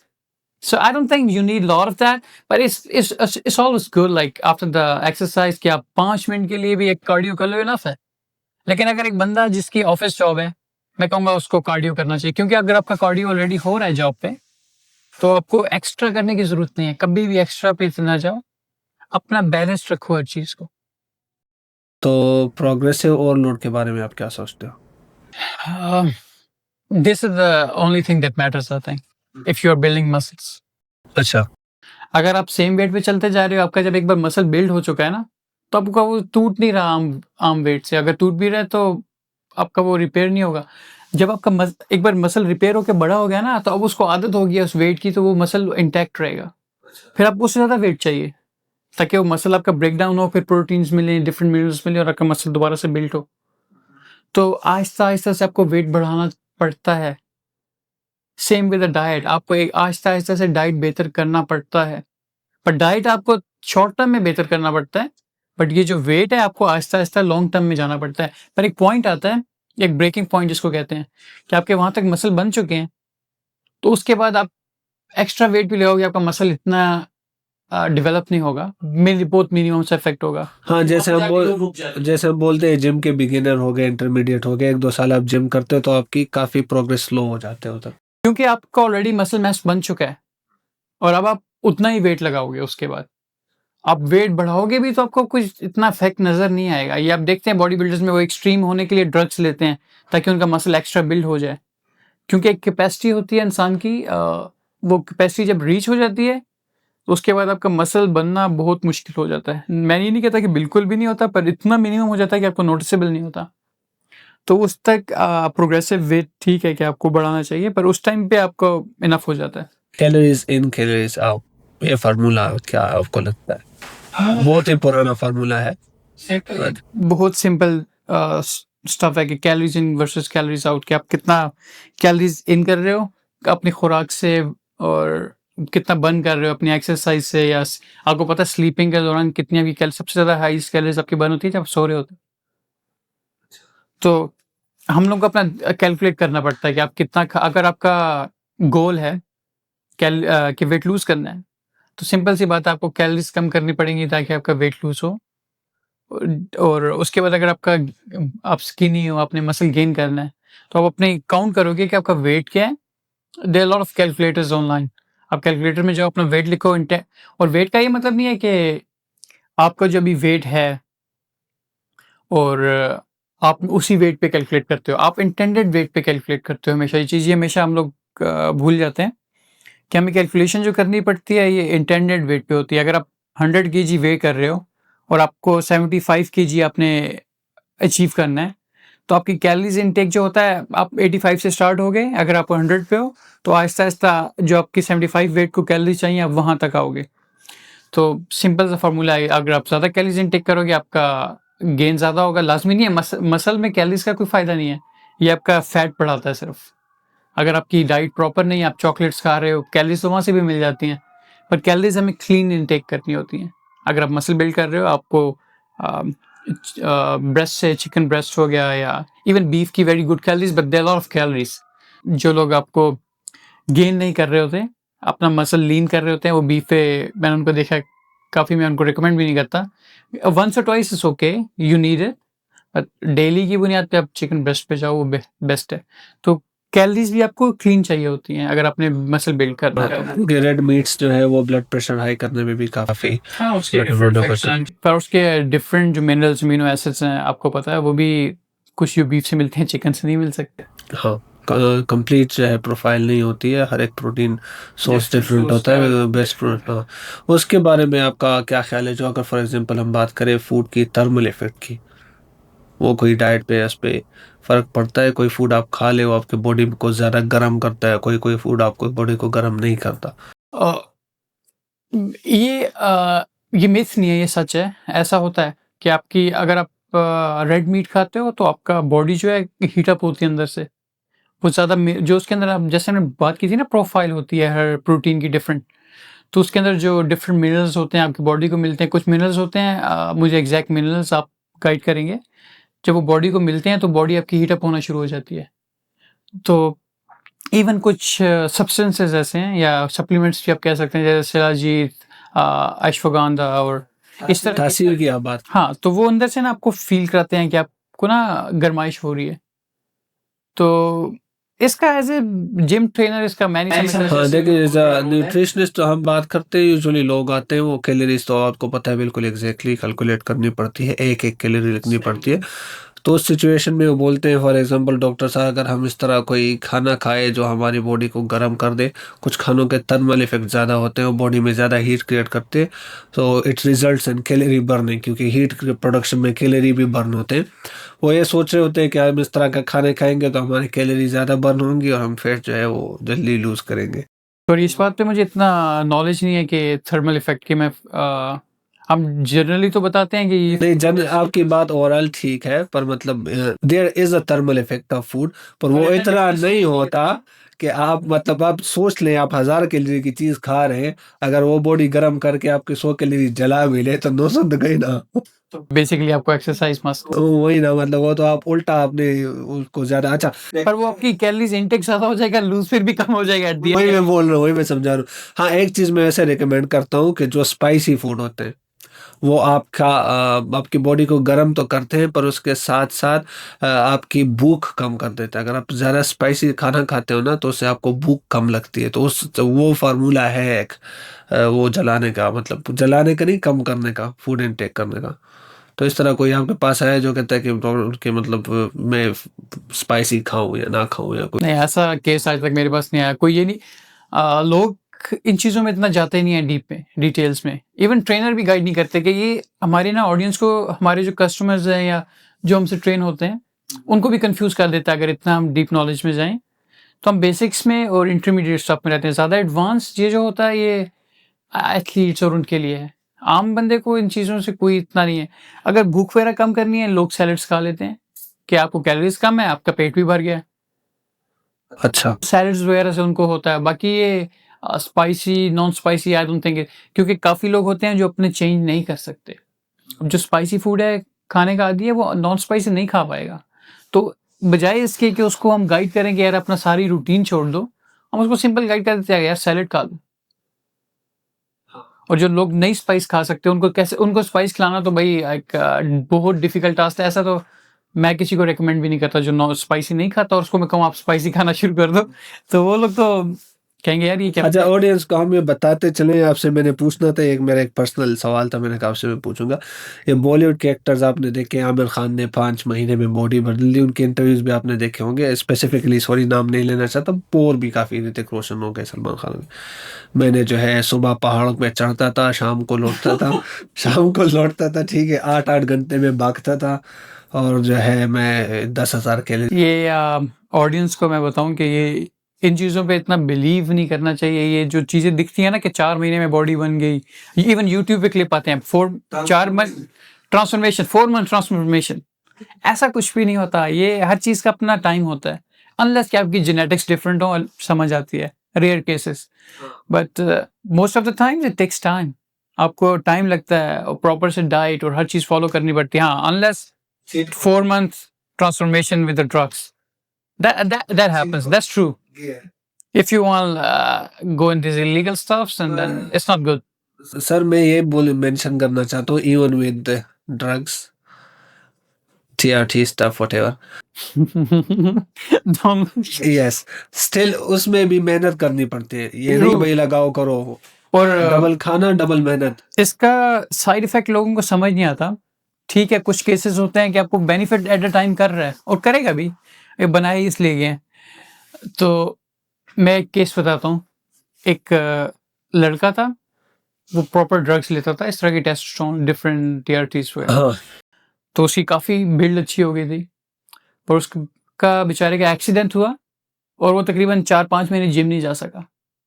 आप वैसे भी gym ना जाओ, आपकी हल्की फुल्की body ढीली हो जाती है, बस इतना फ़र्क नहीं पड़ता। अगर आप नेचुरल हो, सिर्फ सप्लीमेंट्स ले रहे हो, कोई फ़र्क नहीं पड़ता इतना ज़्यादा। मिनिमम फ़र्क पड़ता है, ठीक है, थोड़ा बहुत ना विजिबल होता है, ज़्यादा नहीं। पर ये जो स्टेरॉइड्स वगैरह कंज्यूम करते हैं, तो अब उस बंदे की बॉडी ऐसी ढीली हो गई, उसकी चेस्ट बिल्कुल नीचे लटक गई, उसके फैट्स पूरी जिस्म पे उसके विजिबल होना शुरू हो गए। तो इसका सबसे बड़ा साइड इफेक्ट ये है कि किसी भी रीज़न की वजह से अगर कल को आपको कोई प्रॉब्लम होता है, तो आप you are fucked. From the medical point of view मैं ये बात भी मेंशन करना चाहूँगा कि आपका हार्ट भी एक मसल है। तो जब आप टेस्टोस्टेरोन वगैरह इस तरह के डेका वगैरह कुछ लेते हो, इलीगल ड्रग्स, आपका हार्ट बड़ा हो जाता है। जो लोग बोलते हैं जिम में जाके लोग मर रहे हैं, बहुत इन द विलेज अभी भी लोग ये सोचते हैं कि जिम में जाके लोग मर जाते हैं। उनको ये नहीं पता क्यों मर जाते हैं, क्योंकि ड्रग्स एब्यूज़ हो रहे हैं, उनका हार्ट बड़ा हो जाता है। वो जो है उसकी वजह से फिर पंपिंग में इशू होता है, बॉडी में इशू होता है, और भी स्ट्रेस ऊपर, कोर्टिसोल हार्मोन्स ऊपर चले जाते हैं, गुस्सा आता है, ये होता है वो, तो उस वजह से बहुत ज़्यादा इशू हो जाता है। आपने कॉर्टिसोल की बात की, ये आजकल लिटरली एवरीवेयर हर किसी का कॉर्टिसोल आया, स्ट्रेस लेवल आया होता है, कॉर्टिसोल शूट कर जाता है। और कॉर्टिसोल जब तक नीचे नहीं आएगा, आप एक तो ब्लोटिंग फील करोगे, आपका चेहरा बिल्कुल पफी। आपको अगर साइंस देखते हैं कि आपको कॉर्टिसोल आपका ज़्यादा है, तो कॉर्टिसोल आपका चेहरा बिल्कुल देखोगे पफी होना शुरू हो जाएगा। आपका पेट जो है ब्लोटिंग होगी, आपको पेट भी बाहर निकलेगा, आपका चेहरा पफी होना शुरू हो जाएगा, आपको ब्रेन फॉग होना शुरू हो जाएगा, आपको समझ नहीं आ रही होगी क्या हो रहा है मेरे इर्द गिर्द। तो काफ़ी सारे साइन है। अगर आपकी ऐसी नोयत हो जाती है ना, तो आपका जिम में ना इंटरेस्ट होगा, ना आपका जिम जाने को दिल करेगा, ना आपका कुछ और काम करने का दिल करेगा, आप बिल्कुल अनप्रोडक्टिव हो जाओगे। तो उसके लिए बेस्ट मैं ये एडवाइस करूंगा कि आप एक्सरसाइज करो plus supplementation right away. Because आपका जब कोर्टिसोल नीचे आएगा, आपका हर चीज़ में आपका दिल लगना शुरू हो जाएगा, फिर आप सप्लीमेंट्स को रिमूव भी आहिस्ता आहिस्ता कर लो। सप्लीमेंट्स ज़रूरी हैं। मुझे जो लगता है सप्लीमेंट्स इज़ द एग्जैक्टली देखिए हमारी बॉडी जो है ना ये सारी की सारी चलती है हार्मोन्स पे। हार्मोन्स की इम्पोर्टेंस फॉर जैसे कि कोर्टिसोल स्ट्रेस हार्मोन हो गया, टेस्टोस्टेरोन हो गया, और जो जिसके बहुत फंक्शन है, सिर्फ सेक्सुअलिटी, मसल बिल्डिंग, और भी काफ़ी ज़्यादा जो है इनके है। इसके अलावा जिसको हम डोज बोलते हैं, जो फन वाले हार्मोन से, डोपामिन हो गया, डोपामिन, ऑक्सीटोसिन हो सेरोटोनिन हो गया, गया। सेरोटोनिन हो गया, तो ये these are all the things जिसकी वजह से है जो हमारी बॉडी फंक्शन करती है। और आपका मूड स्विंग, जिसको हम बोलते हैं मूड स्विंग हो गया। लिटरली एक इवन अगर आपको 5 मिनट पहले आपको ना बहुत एक्साइटेड थे, आपको लग रहा था आप दुनिया जीत लोगे, लेकिन उसके 5 मिनट बाद आप ऐसे लगोगे आप बिल्कुल टायर्ड हो। 5-5 मिनट में आपको फ़र्क आएगा और ये आपको शो करेगा आपका कोर्टिसोल हाई है। तो इसके लिए मैं तो बेस्ट रिकमेंडेड करूँगा कि एक्सरसाइज़ करो, अपनी डाइट सही करो, पानी hydration again is so important, क्योंकि अगर आपकी हाइड्रेशन नहीं होती ना, तो आपका दिमाग पे वो एक फ़ॉगी सा फ़ील करते हो कि कुछ समझ नहीं आ रही क्या है। स्लीप इम्पोर्टेंट है। अगर अपनी रूटीन सही कर लोगे ना, तो कोर्टिसोल ऑलरेडी नीचे आना शुरू हो जाएगा। प्लस आई वुड सजेस्ट कि सप्लीमेंटेशन भी ले लो, तो इतना बड़ी मसले वाली बात नहीं है, जैसे अश्वगंधा हो गया। सप्लीमेंट्स में आएंगे वो सारे डिस्कशन करेंगे। इंटरमिटेंट फास्टिंग के बारे में आप क्या सोचते हैं? Fasting as itself, of course, is effective, even if it's intermediate or the कुछ लोग 3-3 दिन के लिए भी करते हैं, कुछ लोग करते हैं सिर्फ 4 घंटे नहीं खाएंगे, उसका एज सच मुझे नहीं लगता कोई फ़ायदा है। पर intermediate fasting of course is beneficiary, इस बेनिफिशियंट कि आप अपने आप को थोड़ा आपके स्टमक को थोड़ा रेस्ट देते हो। जब आपका स्टमक रेस्ट में जाता है, तो आपके जो सेल्स होते हैं या बैक्टीरियाज होते हैं जो आपको नुकसान पहुंचा रहे होते हैं, तो आपका गट उनको खाना शुरू कर देता है। तो जिससे आपकी हेल्थ बेनिफिशियल होती है, आपका गट स्ट्रांग होता है और आपका डाइजेशन भी आपका अच्छा होना शुरू हो जाता है। तो इवन लाजमी नहीं है कि आप वेट लूज कर रहे हो तो आप इंटरमीडिएट फास्टिंग में जाओ। इवन आप मसल गेन भी कर रहे हो तो अच्छी चीज़ है तब भी, क्योंकि ये आपका ओवरऑल आपकी उसमें हेल्थ में फ़ायदा देना शुरू कर देता है। आपकी जो एब्जॉर्बमेंट ऑफ न्यूट्रिएंट्स होता है वो काफ़ी अच्छा हो जाता है, ना कि वेस्ट हो जाए, हर चीज़ जो आप खाओ वेस्ट हो जाए। एग्जैक्टली ये मैं अपने पेशेंट्स को भी बोलता हूँ कि इंटरमिटेंट फास्टिंग जो है, ओवरऑल फास्टिंग एक अच्छी चीज़ है। इंटरमिटेंट फास्टिंग जो लोग मोस्टली करते हैं 14 to 16 आवर्स, उसमें हो जाता है कि आपकी बॉडी को एक फ्रेश किक स्टार्ट मिल जाता है। तो आपकी बॉडी में 14-12 आवर के बाद जो है वो कीटोजेनेसिस स्टार्ट हो जाती है, कीटोन्स स्टार्ट हो जाती है प्रोड्यूस होना, आपके लिवर फंक्शन अच्छा हो जाता है। तो that is very very very beneficial. आगे जाके जो है आपकी बॉडी को काफ़ी वो जो कहते हैं ना टॉक्सिन्स निकल गई है, इस टाइप की जो चीज़ें, तो वो एक किस्म की रिफ्रेश हो जाती है और लोड कम हो जाते हैं। वो बोलते हैं ना gut is your second brain. ये सब कुछ जो है हमारे लोग पेट को बहुत सस्ता लेते और हैं। काफ़ी बार आपकी बीमारियां जो होती हैं गट, लॉट ऑफ डिजीजेज आपकी जो स्टार्ट होती हैं वो गट से स्टार्ट गट से स्टार्ट होते हैं। लोग बोलते हैं सर दर्द हो रहा है, गैस का, इवन जो आपको मैंने फॉगीनेस वगैरह की बात की थी, यहाँ से स्टार्ट होता है। ब्रेन फॉग हो गया, लोग कहते हैं गैस है। हर एक बंदे को जो है इतने जो है कोल्ड ड्रिंक्स पे डायबिटीज पाकिस्तान इंडिया में भरी पड़ी है, कहाँ से स्टार्ट होती है? गट से। गट इज लाइक गट में और बहुत ज़्यादा जो है मसले होते हैं बहुत। तो हाँ, इसके लिए जब सप्लीमेंटेशन में आएंगे आपको बताऊंगा, पर प्रोबायोटिक्स वगैरह यूज करें और वो बेस्ट। उसके बारे में जो है हमारी जो वीगन्स है उनके बारे में क्या सोचते हैं आप?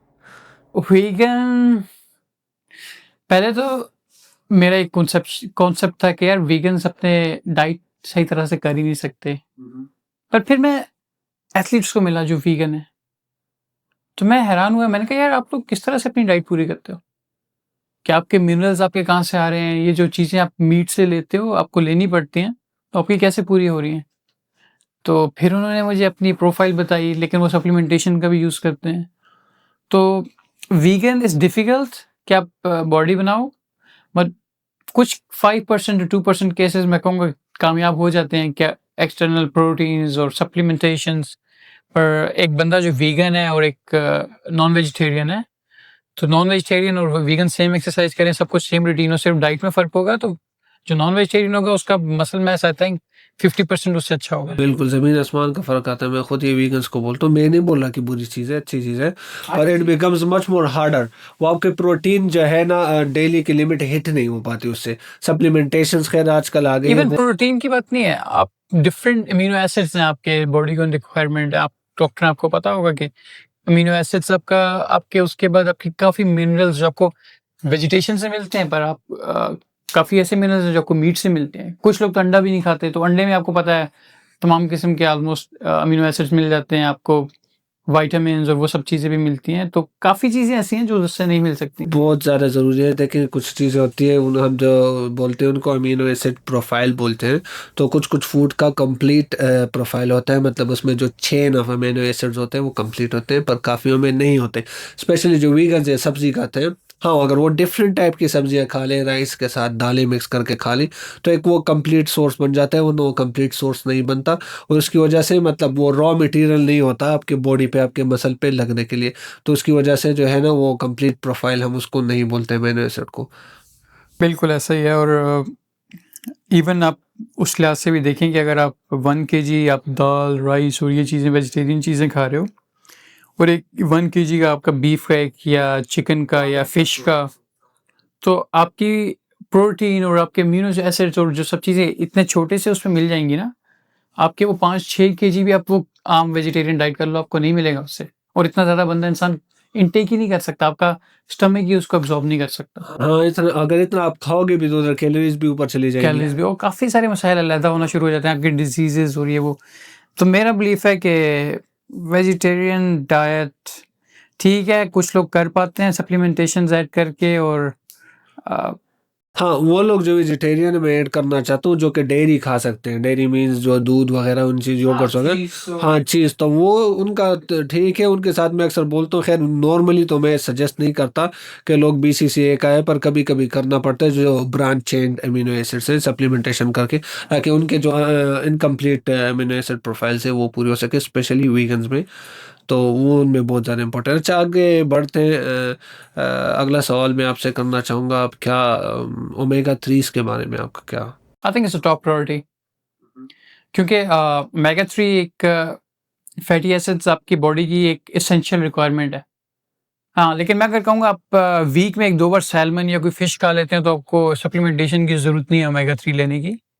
1-2 हफ्ते में अगर 1-2 बार आप फिश खा रहे हो 300 grams is more than enough, आपको वहाँ से मिल जाता है। लेकिन अगर आपने और काफ़ी और चीज़ों में भी होता है पर फिश एक मेन सोर्स है, इसलिए हम फिश का नाम लेते हैं। तो अगर आप नहीं फिश वगैरह आप नहीं ऐड कर रहे हो अपनी डाइट में, तो omega 3 fatty acid is the must. और ये तो अगर आप टीयर्स की बात करते हैं कि ये मिनरल्स कितना इंपॉर्टेंट है, ये उससे इम्पोर्टेंट हायरार्की की बात होती है। तो टॉप ऑफ द पिरामिड में आप हाँ, मैं कहूँगा कि omega 3 is essential for your health. Essential थे। ये हेल्थ के लिए, आपके माइंड के लिए, आपके हार्ट के लिए। आपके कॉग्निटिव फंक्शंस जो है वो सारे वो बिल्कुल, इसके बहुत ज़्यादा अच्छी रिसर्च भी है। और ये वो नहीं है कि कोई मैजिकल पिल नहीं है कि आप एक मिनट लोगे और आपका एकदम से मूड चेंज हो जाएगा, आप रिलैक्स हो जाओगे, कुछ भी ऐसा फ़र्क नहीं होता। ये लॉन्ग टर्म आपका इफ़ेक्ट करता है कॉग्निटिव फंक्शंस में। पर मैं ऐड करना चाहता हूँ कि आजकल बहुत ज़्यादा स्कैम्स, फ्रॉड हैं, तो देख के लें ओमेगा 3s में, सोच समझ के उनकी डोज़ेज वो सब कुछ रिसर्च। और इवन डिपेंड करता है कि कौन-सी फ़िश यूज़ कर रहे हैं। बिल्कुल। और फ़िशेज़ में भी ऐसा होता है कि स्मेल होना शुरू हो जाती है, तो अच्छी प्रोफ़ाइल का यूज़ करें।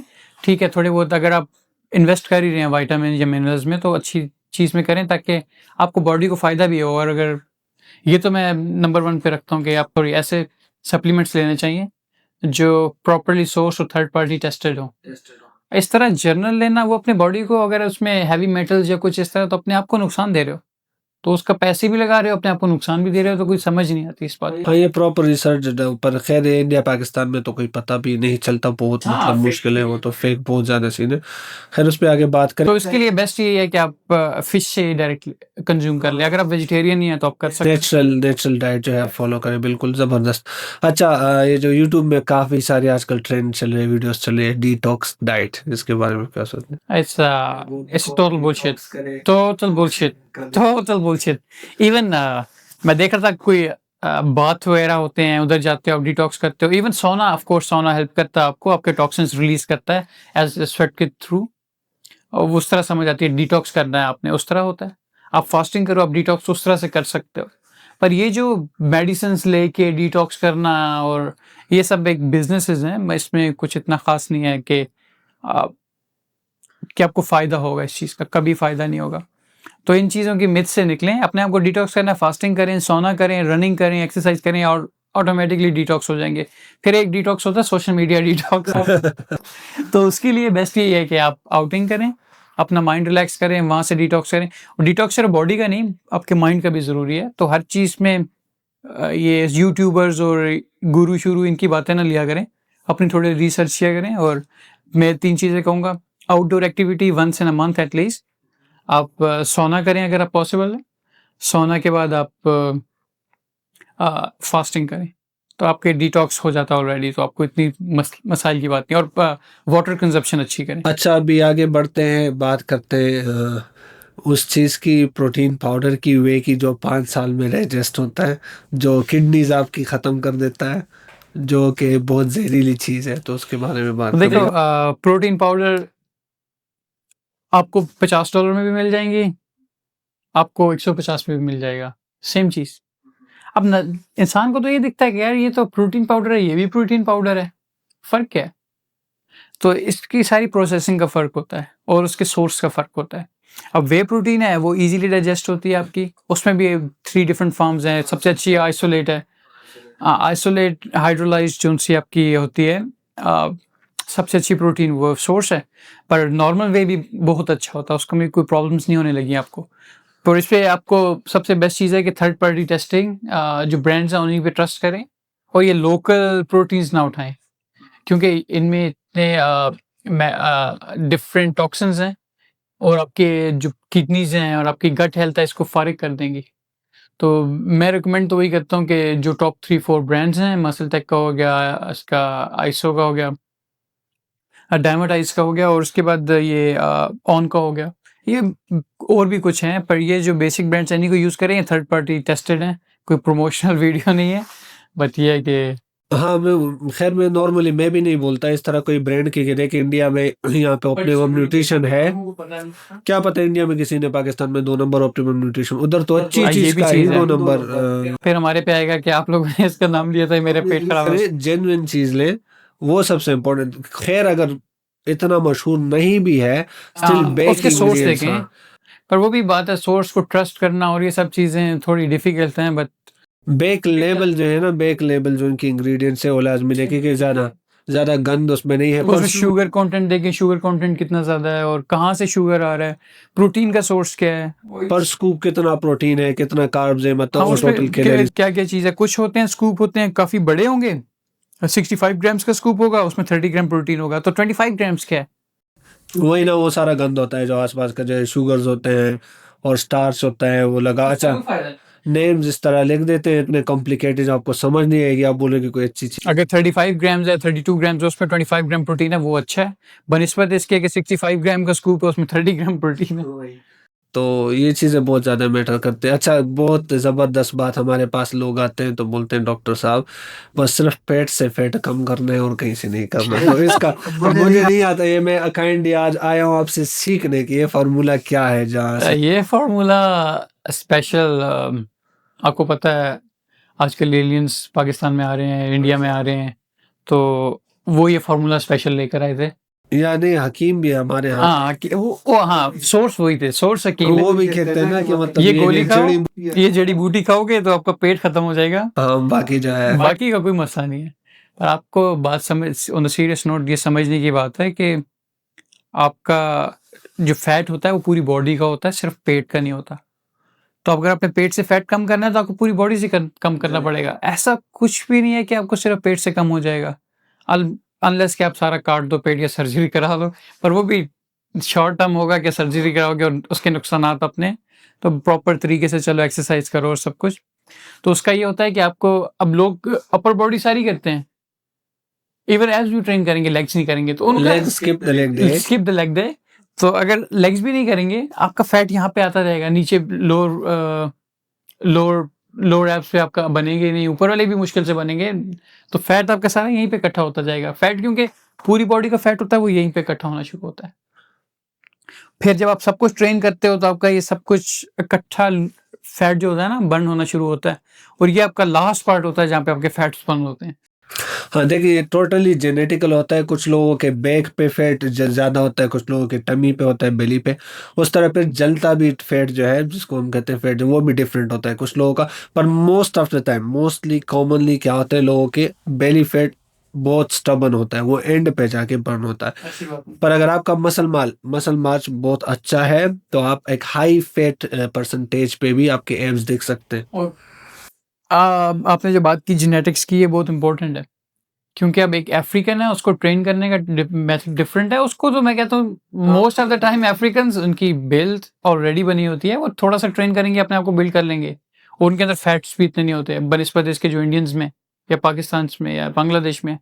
साउथ एशियंस में ये मसाइल बहुत ज़्यादा हैं फैट्स के, कि हमारे पेट निकले होते हैं और शुगर और कंज्यूम कर करके, साथ कार्ब्स कंज्यूम कर करके, तो उस वजह से प्रॉब्लम्स डिफरेंट होती हैं केस टू केस। बट यही है कि बेली का सबसे बड़ा प्रॉब्लम। अच्छा, जो जिम में एक और मिथ है, बहुत ज़्यादा लोग जाते हैं पंखे एसी ऑफ करके, बोलते हैं कि जितना ज़्यादा पसीना निकलेगा उतनी जल्दी हम जो है वेट लूज करेंगे। ये मिथ अभी का नहीं है। मैं जब छोटा सा था, मेरा कज़न था, वो जाता था जिम, तो उस टाइम भी मुझे कहीं सुनने को मिलता था, यार मैं इतना पसीना बहा कर आया हूँ। पाकिस्तान में होता है और सही स्मेल होती है बकायदा उधर जिम पता में। नहीं क्या, मुझे लिटरली तो वो ये कहते हैं कि यार मेरा बहुत कैलोरीज बर्न किए हैं, सही पसीना निकाल के आया हूँ। तो आपको ये समझ नहीं होगी कि पसीने का ये मतलब नहीं है कि आपकी कैलोरीज भी बर्न हुई हैं। कैलोरीज आपकी इंटेंसिटी जितनी ज़्यादा होगी, कैलोरीज उतनी तेज बर्न होगी। और not all the cases some.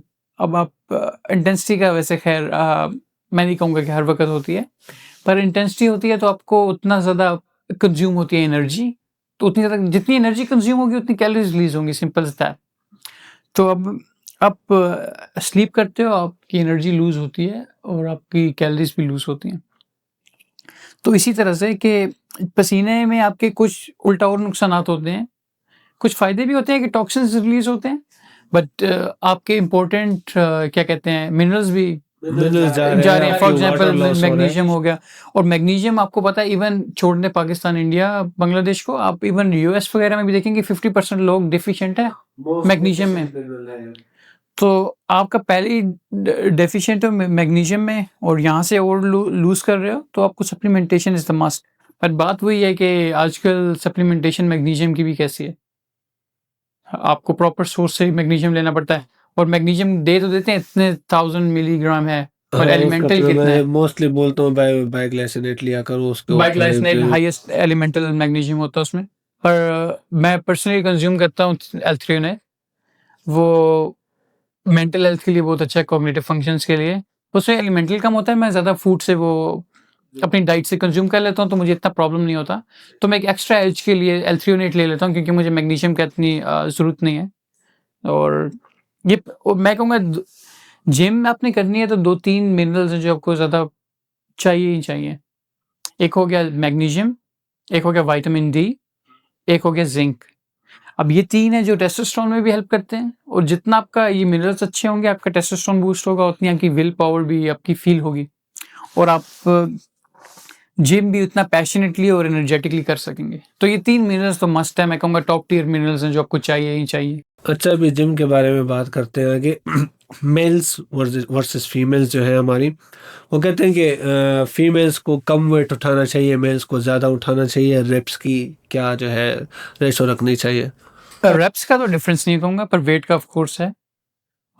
Mail का जो मसल मास होता है काफ़ी हैवी होता है, और उनकी जो आपको मैंने बोला ना एक ब्रेक पॉइंट आता है कि आपका मसल इतना बिल्ड हो चुका है, अब इससे ज़्यादा नहीं होगा, तो वो फीमेल में भी होता है। फीमेल का वो बहुत जल्दी आ जाता है, उनका ब्रेक इवन पॉइंट जो सा होता है, उसके बाद मसल गेन करना बंद हो जाता है या बहुत स्लो हो जाता है। तो मेन का जो टेस्टोस्टेरोन ज़्यादा होता है वो आपके मसल बिल्डिंग में हेल्प करता है। तो मेन को ऑफ कोर्स ज़्यादा वेट चाहिए और फीमेल्स को कम चाहिए। पर रेप जब सेट्स की रेप की बात कर रहे हैं तो वो तो सेम ही, उतना उसका डिफरेंस नहीं है। अच्छा, आगे हम बात करेंगे मॉर्निंग वर्कआउट्स। कुछ लोग कहते हैं कि मॉर्निंग वर्कआउट सबसे बेस्ट होते हैं। वर्कआउट इज़ इम्पॉर्टेंट इधर मॉर्निंग और the evening. First of all if आपके पास अगर इवनिंग में टाइम है तो इवनिंग में करो, मॉर्निंग में टाइम है तो मॉर्निंग में करो। बट अगर आप एनर्जेटिक पूरा दिन फील करना चाहते हो तो morning workouts are the best. Workout करो, घर आओ, शावर लो, प्रॉपर डाइट लो, और फिर उसके बाद अपने रूटीन जारी रखो दिन की। और रात की एक हमारे अंदर प्रॉब्लम है कि हम अगर रात को जिम करके आते हैं सोने से 1 घंटा पहले या 1.5 घंटा पहले, तो आपकी बॉडी को टाइम चाहिए होता है एडजस्ट करने के लिए, उसके बाद रिकवरी स्टार्ट होती है। तो उससे भी आपकी स्लीप में प्रॉब्लम आ सकती है। आप फटीग फील करते हो जब स्लीप कर रहे होते हो, तो आपके स्नोरिंग ज़्यादा हो जाती है और इस तरह से डिफरेंट प्रॉब्लम होती हैं। तो कम से कम मैं तो कहूँगा 3-4 घंटे का गैप दो रात को सोने से पहले, अगर आपने इवनिंग को एक्सरसाइज़ करनी है। तो नहीं तो मॉर्निंग की तो बेस्ट एक्सरसाइज़ है। और अगर आप आफ्टरनून में कर सकते हो तो लोग, कभी आपने ये नहीं सुना होगा क्या, हर वक़्त ये सुनते होंगे मॉर्निंग या इवनिंग, आफ्टरनून देखिए मैं खुद but afternoon is the best of all 3। हाँ, ये मैं खुद ही बोलता हूँ आफ्टरनून बेस्ट। पता है क्यों है आफ्टरनून मेरे अंदाज़े से इसलिए बेस्ट है कि आफ्टरनून में आप सुबह उठते हो, कभी कभी काफ़ी लोग जो है कॉफ़ी वगैरह भी पीते हैं, तो उससे जो है आफ्टरनून में क्रैश हो जाता है, अपने अक्सर फ़ील होता है, नींद आती है आपको 1-2 बजे के आस-पास।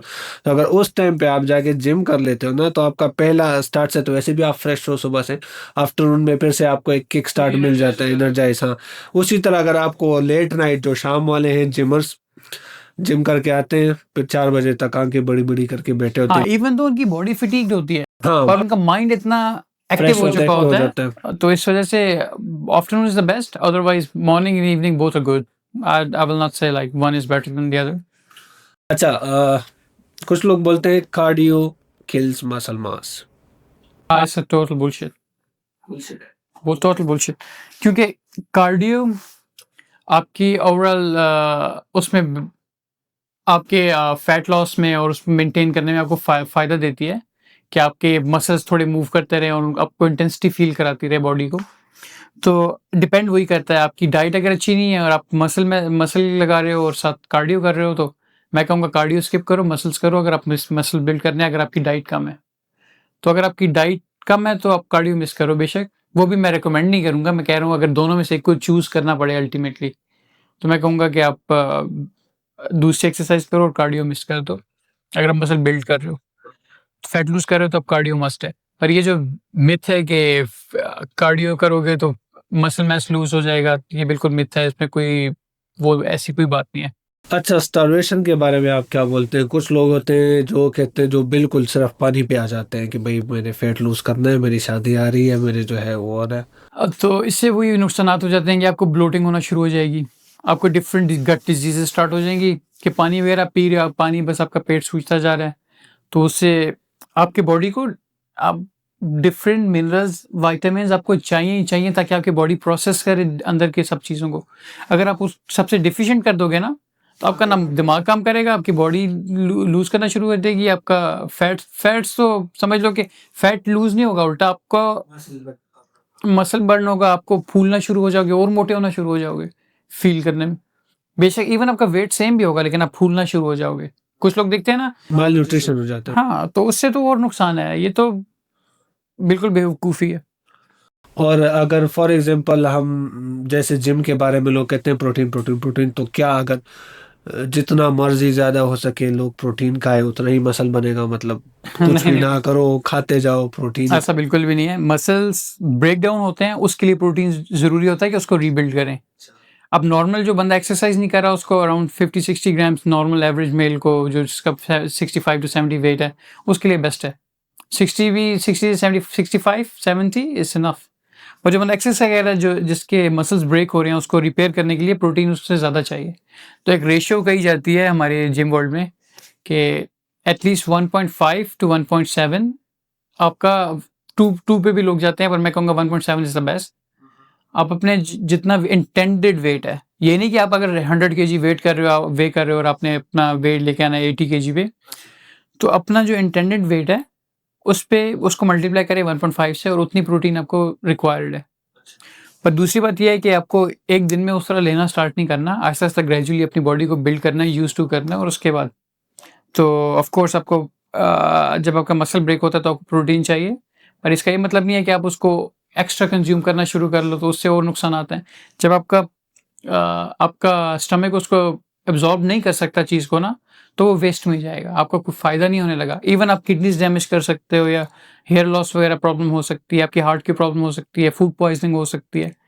बट उसका आपको एट द एंड फ़ायदा कोई भी नहीं होगा। तो जितनी आपको चाहिए उतनी लो, कम भी नहीं, ज़्यादा भी नहीं। थोड़ी बहुत ज़्यादा हो तो वेस्ट में चली जाएगी, तो उसकी प्रॉब्लम भी नहीं है। अच्छा, एक और सवाल आया है, कैलोरी इनटेक मैटर्स और मील टाइमिंग। तो मैं बोलना चाहूँगा कि मील टाइमिंग कोई मैटर नहीं करता। अगर आप कैलोरी सही ले रहे हो, का प्रोटीन इनटेक सही है, तो इससे आगे जो है इतनी ज़रूरत नहीं। हाँ, थोड़ा बहुत है वो, कुछ आपकी जो है बॉडी प्रोटीन, वो कुछ लिमिट है 50 टू 75 ग्राम्स पर टाइम पर 2 मील। आवर्स हाँ, आपका। इतने से ज़्यादा हाँ एब्ज़ॉर्ब नहीं कर पाता, पर इतना कोई बड़ा इश्यू नहीं है। आप इसके बारे में कुछ बोलेंगे? तो मैं यही कहूँगा कि ऑफ कोर्स आपका टाइम का फ़र्क नहीं पड़ता। अगर आप अभी प्रोटीन ले रहे हो, तो आप देखोगे कि अगर आपने एक स्कूप लिया है जिसमें आपको 25 ग्राम्स मिल रहा है, प्लस आपने 2-3 एग्स खा लिए हैं, तो आपका इनफ है। और 1-2 घंटे के लिए सब्र कर जाओ, उसको एब्ज़ॉर्ब होने दो, फिर न्यू यूज़ करो। हाँ, पर ये है कि प्रोटीन पाउडर जल्दी एब्ज़ॉर्ब हो जाता है, तो मैं उसका नहीं कहूँगा कि 2 घंटे लगेंगे। 5 साल लगते हैं। क्या? 5 साल लगते हैं, आपने नहीं देखा वो? अच्छा, वो समझने वाले, देखने वाले समझ गए मैं किसके बारे में बात कर सही रहा है, हूँ। सही है। पर कुछ है सेलिब्रिटीज़ जो बोलते हैं 5 साल लगते हैं प्रोटीन पाउडर को। वॉव! अभी इस 2025 में भी बोलते हैं, तो अच्छा, fat burners. Fat burners are helpful. It really अच्छा, helps, yeah. I've seen lot of cases कि जिसमें हेल्प करते हैं फैट बर्नर्स, पर इसके साथ एक्सरसाइज ज़रूरी है। नहीं तो अदरवाइज़ आपको हार्म करना शुरू कर देंगे ये फैट बर्नर्स। और फैट बर्नर्स सब्सटेंसेस होते हैं जो आपकी फैट को डिसॉल्व करना शुरू कर देते हैं। तो एक्सट्रीम ये भी नहीं होना चाहिए, हल्का-फुल्का सब एज़ अ सप्लीमेंट ऐड जैसे हम करते हैं ऐड, इस तरह हल्का सा ऐड कर सकते हो कि आपको एक्स्ट्रा एज मिल जाए। बट इसको भी एक्सट्रीम लेके जाना वो भी नुकसानदेह है। लेकिन इस चीज़ के साथ मैं थोड़ा-सा डिसएग्री करूँगा, क्योंकि ये थर्मोजेनेसिस वगैरह की, ठीक है बॉडी गर्म होती है, कुछ थोड़ा बहुत फ़र्क होता है। पर मैं हाँ, मैं ये भी यही बात कह रहा हूँ नहीं कि मानता कि जो है मेरे अंदाज़े से तो ये बिल्कुल लो क्वालिटी चीज़ है कि यार आप ये एज दे सकती है, पर ये नहीं है कि आपका फैट पर सारा हाँ, बर्न करना कोई शुरू। इतना ख़ास काम-शाम इसका है नहीं। चाहते हैं सप्लीमेंट्स पे स्टार्ट प्रोटीन पाउडर से करते हैं। प्रोटीन पाउडर कितना ज़रूरी है आपके मतलब हायरार्की में, किस तरह top supplements? Must must to have. देखो, प्रोटीन इनटेक करना आज के ज़माने में हमारी डाइट्स वैसी ही रही हैं, और आजकल की बिज़ी स्केड्यूल में इसको मेंटेन करना थोड़ा डिफ़िकल्ट है। अगर आपकी डाइट से पूरा हो रही है तो अच्छी चीज़ है, पर बहुत डाइट से नहीं मुश्किल है। होता, प्रैक्टिकल नहीं है डाइट। प्रैक्टिकल है कुछ लोगों के लिए, लेकिन जिनकी पूरी दिन यही रूटीन है और कुछ काम नहीं है। आपको प्रॉपर ऑफ़िस जाना है, आपने कुछ और काम करना है, आपकी जॉब है, कुछ भी है, तो ये बहुत डिफ़िकल्ट है। तो आपको बेस्ट है कि आप प्रोटीन पाउडर लो, और बेस्ट यही है कि अच्छी क्वालिटी का लो, और जब आप एक्सरसाइज करो उसके बाद ले लो, तो एब्जॉर्ब अच्छा करता है। बट ये डिपेंड नहीं करता कि लाजमी है उसी टाइम पे, आप किसी टाइम भी ले सकते हो। अच्छा, मैं कुछ इस तरह लोगों से भी मिला हूँ जो आते हैं, जिनके हम वगैरह डाइट प्लान वगैरह लिखते हैं, तो मैं बोलता हूँ प्रोटीन पाउडर लो, प्रोटीन पूरा नहीं होता। और वो स्टेरॉइड समझ। अपने अकल का इस्तेमाल करके सारा का सारा इंटेक प्रोटीन पाउडर से। वही बात है, ये किडनी हेल्थ और दूसरी चीज़ है, जब हम सप्लीमेंटेशन करते हैं डाइट के साथ भी हमें, मैं हमेशा बार-बार आपको कहता हूँ कि आपको हाइड्रेशन, आपका पानी पीना बहुत ज़रूरी है, ताकि ये चीज़ें आपकी एब्ज़ॉर्ब हो जाएँ प्रॉपर तरह से। पानी इज़ द मस्ट, आपके किडनीज़ और सब चीज़ों को फंक्शन के लिए बहुत। फंक्शन के लिए बहुत इम्पोर्टेंट है। अगर आप प्रोटीन पाउडर या सप्लीमेंट्स ले रहे हो, तो एक्सट्रीमली इम्पोर्टेंट है कि आप 2 टू 3 लीटर पानी एटलीस्ट। आपकी बॉडी मोर देन 70% वाटर है, एंटायर बॉडी। आपको चाहिए ही चाहिए, आपका फंक्शंस आपके बॉडी के परफॉर्म ही नहीं करेंगे। हम लोग इस तरह करते हैं, डाइट अच्छी करना शुरू कर देते हैं। तो मैं बार-बार इसी बात पे इसीलिए कर रहा हूँ कि आपको अच्छी क्वांटिटी में पानी कंज्यूम करना है, एटलीस्ट 2 टू 3 लीटर्स एटलीस्ट। पानी से मुझे जो चीज़ याद आ गई, जिसको मैं प्रोटीन से भी टॉप प्रायोरिटी पे रखता हूँ अपनी चीज़ पे, वो है क्रेटीन मोनोहाइड्रेट। या सबसे हाईली स्टडीड जोन-सा सप्लीमेंट है वो क्रेटीन मोनोहाइड्रेट है। तो ये असल में क्या करता है, जो आपका वाटर होता है ये आपके सेल्स में होल्ड कर लेता है, तो उससे आपकी बॉडी बड़ी दिखती है। पर ये चीज़ें पहले की थी, अभी इसके जो न्यू रिसर्च में चीज़ें शो हो रही हैं वो आपकी मेंटल हेल्थ, आपकी हार्ट हेल्थ, आपकी ओवरऑल हेल्थ पे बड़ा फ़ायदा दे रहा है, और ये बोथ मेल और फीमेल के लिए है। और creatine 5 gram is the minimum, हम लोग कहते हैं 5 gram is the maximum, no, 5 gram is the जो मिनिमम है, हाँ डिपेंड करते हैं, देखिए आपके बॉडी के मास पे डिपेंड करता है, आपकी हाइट क्या है, वेट क्या है, जेनेटिक्स क्या है। 5 grams to 10 grams, please take a day every day. 5 gram is the must. इसके और भी बहुत फायदे हैं, सिर्फ ये नहीं कि आप जिम जा रहे हैं, और भी काफ़ी जो है। इवन नॉर्मल डेज में आप इसको कंज्यूम करें, आपकी बॉडी को नेसेसिटी है इस चीज़ की। अच्छा, क्रिएटिन के बाद हम आते हैं एक बहुत इंपॉर्टेंट चीज़ पे, जिस सप्लीमेंटेशन पे आते हैं जो लोग बहुत यूज़ करते हैं, वो है प्री वर्कआउट्स। प्री वर्कआउट्स के बारे में I don't think it's help करते हैं, आपको एनर्जाइज़ करते हैं, बट आप कॉफ़ी भी ले लो तो वो भी प्री-वर्कआउट है। वही मैं बात बोलूँ, मैं टोटली अगेंस्ट हूँ इसके, क्योंकि मैंने प्री-वर्कआउट कुछ ऐसे देखे हैं जिनमें 400 कैफ़ीन बहुत हाई होता है और वो नुकसानदेह है आपके, और आपकी नींद कैसे पूरी होगी अब? अब अच्छा रेजिस्टेंट भी बहुत, कॉफ़ी ले लो आप, enough, more than enough I think. आपकी बॉडी ना कुछ टाइम और बाद इलेक्ट्रोलाइट्स भी, रेजिस्टेंस। आपको बॉडी में इलेक्ट्रोलाइट्स भी चाहिए पानी के साथ। तो मैं तो यही करता हूँ, अपनी पर्सनल चॉइस है, लोग डिफरेंट ब्रांड्स के इलेक्ट्रोलाइट्स ले लेते हैं और उसको पानी में कंज्यूम करके, मैं तो सिंपल लेमन यूज़ करता हूँ, सॉल्ट यूज़ करता हूँ, और 2 times a day enough, electrolytes are enough I think for my body. लोग कहते हैं ना जिम रैट्स, जिम में वैसे कुछ बहुत पागल लोग भी होते हैं जो कि जिम वाले एक्सट्रीम। हर एक उसमें होते हैं जो बहुत ही सुबह शाम जिम जाने, बस जो है कि हर 2 मिनट बाद जाके शीशे के सामने पोज मारना है उनका। वो तो शो की अलग बात है, पर उसके बारे में मैं नहीं कहूँगा, चलो प्रायोरिटी हो सकती है किसको शो। तो उनके बारे में आजकल पूरे ट्रेंड चल रहा है, वेजो डायलेटर्स, वाइग्रा वगैरह, मसल दिखाने के लिए या पंप लाने के लिए। इस देश हो, क्या आप बोलना चाहते हैं? पंप, इवन अब एक्सरसाइज थोड़ी स्ट्रीम करना शुरू कर दो, लो वेट से पंप अप का आना शुरू हो जाएगा, हाई रेप्स करना शुरू कर दो, पंप की बात नहीं होती, पंप तो आप ले आते हो बॉडी में। आप क्रिएटिन लेते हो तब भी आपका पंप काफ़ी अच्छा होता है बॉडी में। तो बाकी जो बात है कि एक्सट्रीम जो एक्सरसाइजेस करते हैं, ये उल्टा आपको अपने आप को बगैर समझे अपने आप को नुकसान दे रहे हैं, मसल्स को एक्स्ट्रा श्रिंक कर रहे हैं, इनको फ़ायदा कोई भी नहीं हो रहा। तो ये सब इतना इंटेंसिटी वाला वर्कआउट अगर आप नॉर्मल बंदे हो, आपको बिल्कुल ज़रूरत नहीं है। 1 hour, maximum 1 hour is more than enough. Do the exercise, get out of the gym, that's it. अच्छा, नेक्स्ट हम बात करेंगे मल्टीविटामिन्स जो होते हैं। मल्टीविटामिन्स के मैं एक ही कहूँगा, अपनी डाइट देखो। अगर आपकी डाइट में enough Green's, enough meet, enough nuts वगैरह हैं, इनफ डेयरी प्रोडक्ट्स हैं, तो आपको मल्टीविटामिन्स की ज़रूरत नहीं है, मैं तो ये कहूँगा। और मैं तो ये ट्राई कर रहा हूँ कि अगर आपका पॉसिबल है, अपना ब्लड टेस्ट करें, उसमें देखें आपकी कमी किस चीज़ की है मिनरल्स की। तो एक्सेसिव दूसरे मिनरल्स लेने के बजाय स्पेसिफिक मिनरल्स लें जिसकी आपके ब्लड में कमी है। तो मैं यही रिकमेंड करूँगा, पर अगर आपकी डाइट इतनी अच्छी नहीं है तो multivitamin is a good to have, but testosterone के बारे में बात करते हैं। टेस्टोस्टेरोन की बहुत इंपॉर्टेंट चीज़ है, जिम वाले जो हमेशा करते हैं, मेरा टेस्ट ऊपर हो गया, टेस्ट नीचे हो गए, तो उसके बूस्टर्स आते हैं बहुत ज़्यादा, या फिर शिलाजीत और ये थोंगट अली और I ये। think that these supplements, Tongatali, Shilajit, Ashwagandha, I think these helps because the studies have shown it helps. And I've met people, and even I use Ashwagandha for some time. It does help. Uh, but after a while, maybe it's a placebo or something. I don't. या इसी बात पे मैं भी आ रहा था But ये after a while, इसका डिजॉल्व होना शुरू हो जाते हैं इफेक्ट्स।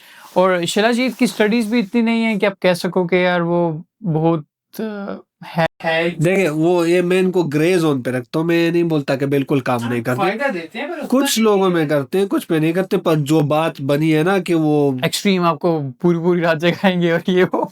कुछ नहीं होता। ये मेरे हमारे एक है दोस्त के दोस्त हैं, तो वो बोल रहे थे कि डॉक्टर साहब मुझे किसी ने दिया, पता नहीं शिलाजीत की कोई चीज़, मैं रातों रात घोड़ा बन गया। तो मैं परेशान कि भाई ये कौन सी चीज़ है जो इंसान को घोड़ा बना देती है। तो these are not practical stuff, ये प्रैक्टिकल चीज़ें नहीं है। वो ऐसे लोग जो है आपको जो है अपनी दुकानदारी चलाने के लिए हकीम वगैरह बेच देते, और प्रैक्टिकली इनका कोई इतना काम है नहीं। हाँ, बाकी अश्वगंधा हेल्पफुल है, कोर्टिसोल में इसकी प्रॉपर स्टडीज हैं और इट हेल्प्स अ लॉट।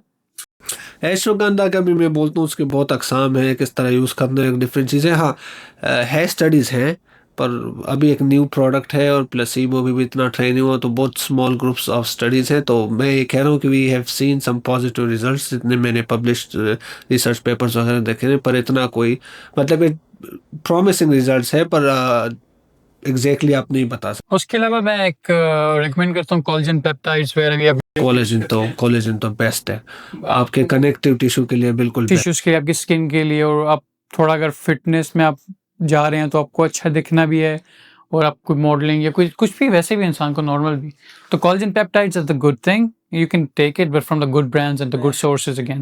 मैं ऑडियंस को यही समझाना चाहता हूँ, देखिए जैसे आपके मसल मास होती है और आपके बोन्स होते हैं, उसी तरह आपके टेंडन्स और लिगामेंट्स होते हैं जो वाइट कलर की, इनको आप देख लेंगे, वो जो आपके मसल को आपके बोन के साथ कनेक्ट करते हैं, या आपके जो सॉफ्ट टिश्यूज होते हैं, वो सारे मेनली उसमें कोलेजन यूज हुआ होता है। कोलेजन जो है प्रोटीन होता है, तो वो कंज्यूम करना इंपॉर्टेंट है, क्योंकि आपके सिर्फ मसल ब्रेक डाउन नहीं होते, आपके माइक्रो आपके बोन्स ब्रेक डाउन होते हैं, जिनमें वेरी माइनर माइक्रो उस पे आपके जो है टेंडन्स ब्रेक डाउन होते हैं, आपके मसल ब्रेक डाउन होते हैं। तो मसल के लिए आप प्रोटीन ले सकते हो, पर अगर आपका कैल्शियम नहीं है या कोलेजन नहीं है और नहीं, तो वो भी इंजरी बन बाकी कोलेजन्स का बेस्ट सोर्स है ब्रॉथ वगैरह से, या इनसे लो तो बेस्ट है।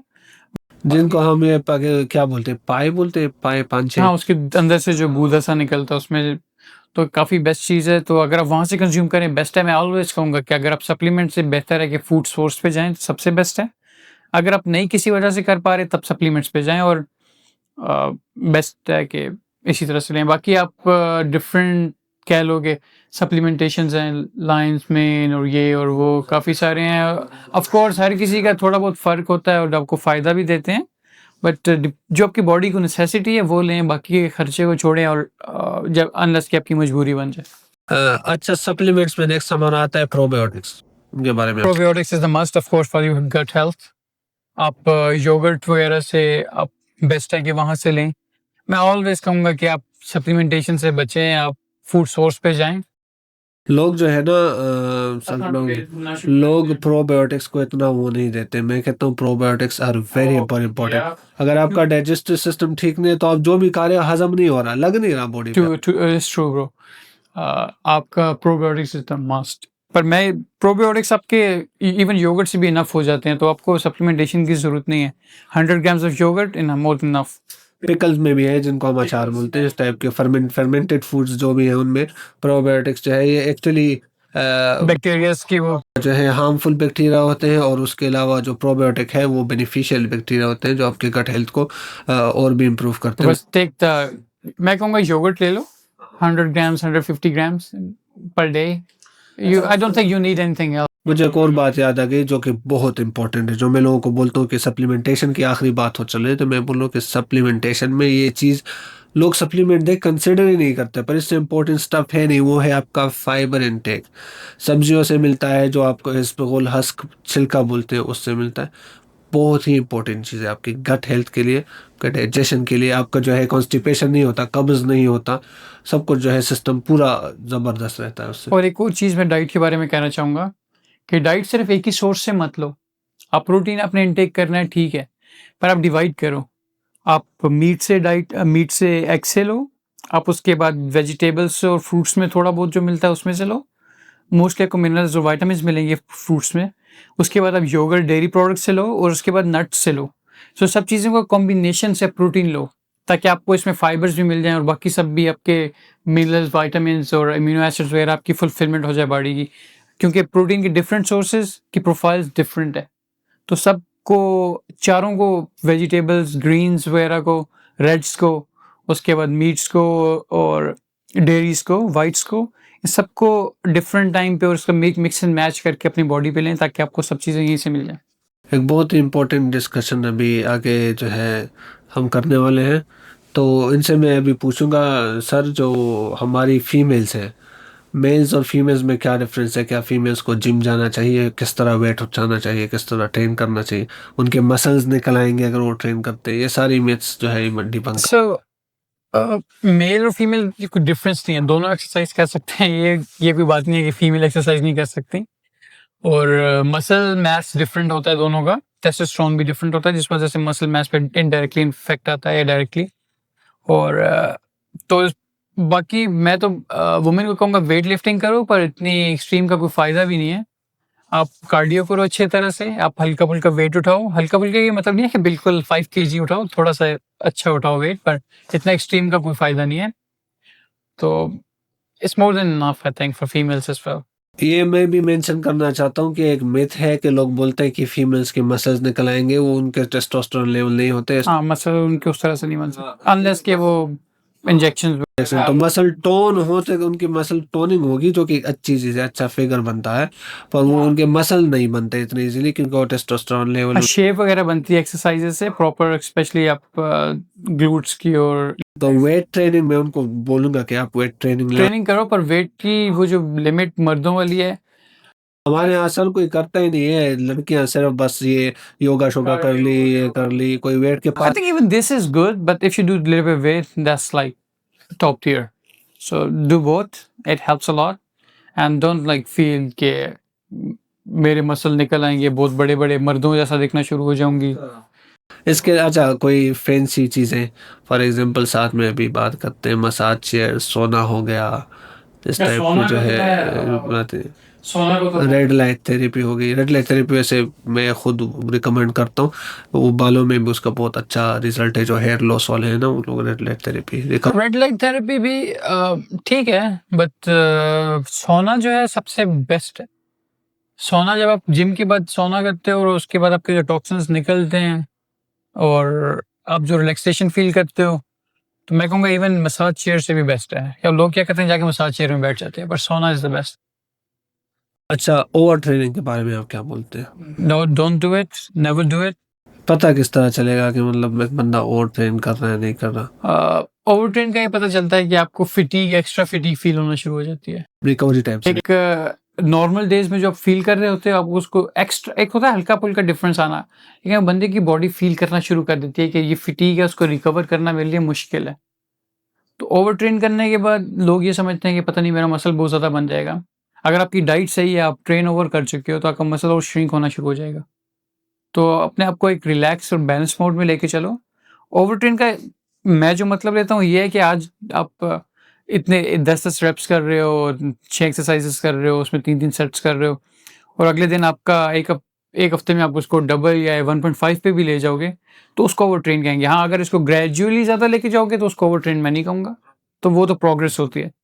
अच्छा अच्छा अच्छा, अभी ऑडियंस को एक और बात मैं मेंशन करना चाहता हूँ, वो है भाई ये जो लोग जितने टिकटॉक वगैरह देखते हैं इंस्पायर होते हैं, मोस्ट ऑफ देम ड्रग्स लेते हैं, कोई इस तरह की बॉडी नहीं बना सकता नेचुरली अनटिल इसलिए वो बहुत ज़्यादा लकी हो या फॉर्चुनेट हो, कोई एलीट टाइप की उसकी जेनेटिक्स हो, उस तरह बॉडी लोग नहीं बना सकते। ये सारे टीनेजर लड़के जो है स्टेरॉइड्स वगैरह यूज़ करके तो बोलते हैं हमारी एनएमए वाली बॉडी बन गई है जी, और फिर जो है वो सारे उस उधर से इंस्पायर होकर जिम जाते हैं, ट्राई करते हैं, पर एंड पे वो जाके डिसअपॉइंट होते हैं क्योंकि नॉर्मली उस तरह बॉडी बनाना इतना ईजी है नहीं, उसमें साल लगते हैं, वो नेचुरल जो है इस तरह नहीं बनती। और ये सबसे बड़ा मिथ है जो सोसाइटी से हमको ख़त्म करना है। स्पेशली टीनेजर्स में ये चीज़ ज़्यादा होती है, लोग थोड़े मैच्योर हो जाते हैं। वही बोल रहा था, so ये यार ये टिकटॉक ने और साथ में ये celebrity 4 transformation. months, 3 months, it's a total bullshit. Don't believe in that. It takes time, proper diet, proper focus. You need a grit to do it. आपके अंदर ग्रिट होनी चाहिए, विलनेस होनी चाहिए कि आपने ये करना ही करना है।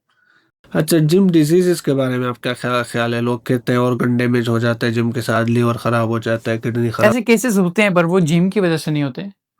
वो अगेन आपकी जो ओवरडोज और ओवर डाइट भी का मतलब होता है वेरी एक्सेसिव डाइट, या आप जो इंजेक्शन या प्रोटीन पाउडर का एक्सेसिव यूज या मल्टीविटामिन एक्स्ट्रा लेना शुरू कर दो, उनसे प्रॉब्लम्स आती हैं। ये सिंपल वेट ट्रेनिंग एक्सरसाइज से कुछ भी प्रॉब्लम नहीं है। तो ये सब मिथ है। बाकी जो प्रॉब्लम्स जिम में शो होती हैं, जो स्टडीज़ में आती हैं, जो यूट्यूब वीडियोज़ पे आती हैं, वो आपकी गलत डाइट, आपकी एक्स्ट्रा हार्मोन्स जो आप लेते हो, इंजेक्ट करते हो अपनी बॉडी के अंदर, उन चीज़ों की वजह से होती हैं चीज़ें। ये सारे जो है ना, मैं वही बोल रहा हूँ बार बार कि सोशल मीडिया ने उन्होंने जो है एक बहुत ही रॉन्ग पोर्ट्रे किया है एक चीज़, ठीक है, क्योंकि लोगों को बॉडी डिस्मॉर्फिया हो रहा है सर। आजकल लोग देख रहे हैं कि टिकटॉक में इस तरह है, मैं तो बहुत, मेरी मसल ठीक नहीं है, जिम जाके कुछ कुछ लोगों की तो अच्छी बॉडी होती है, कहते हैं 2 साल में बॉडी नहीं बनी, स्टेरॉइड पे आ जाते हैं। और कुछ लोग होते हैं कि दो दोस्त इकट्ठे की एक की बॉडी बन रही है कि नहीं बन रही है, एक दोनों सेम काम कर रहे हैं, दोनों डाइट कर रहे हैं। तो मसला वहाँ पे ये चीज़ भी देखा करो कि जेनेटिक्स भी डिफरेंट होती हैं।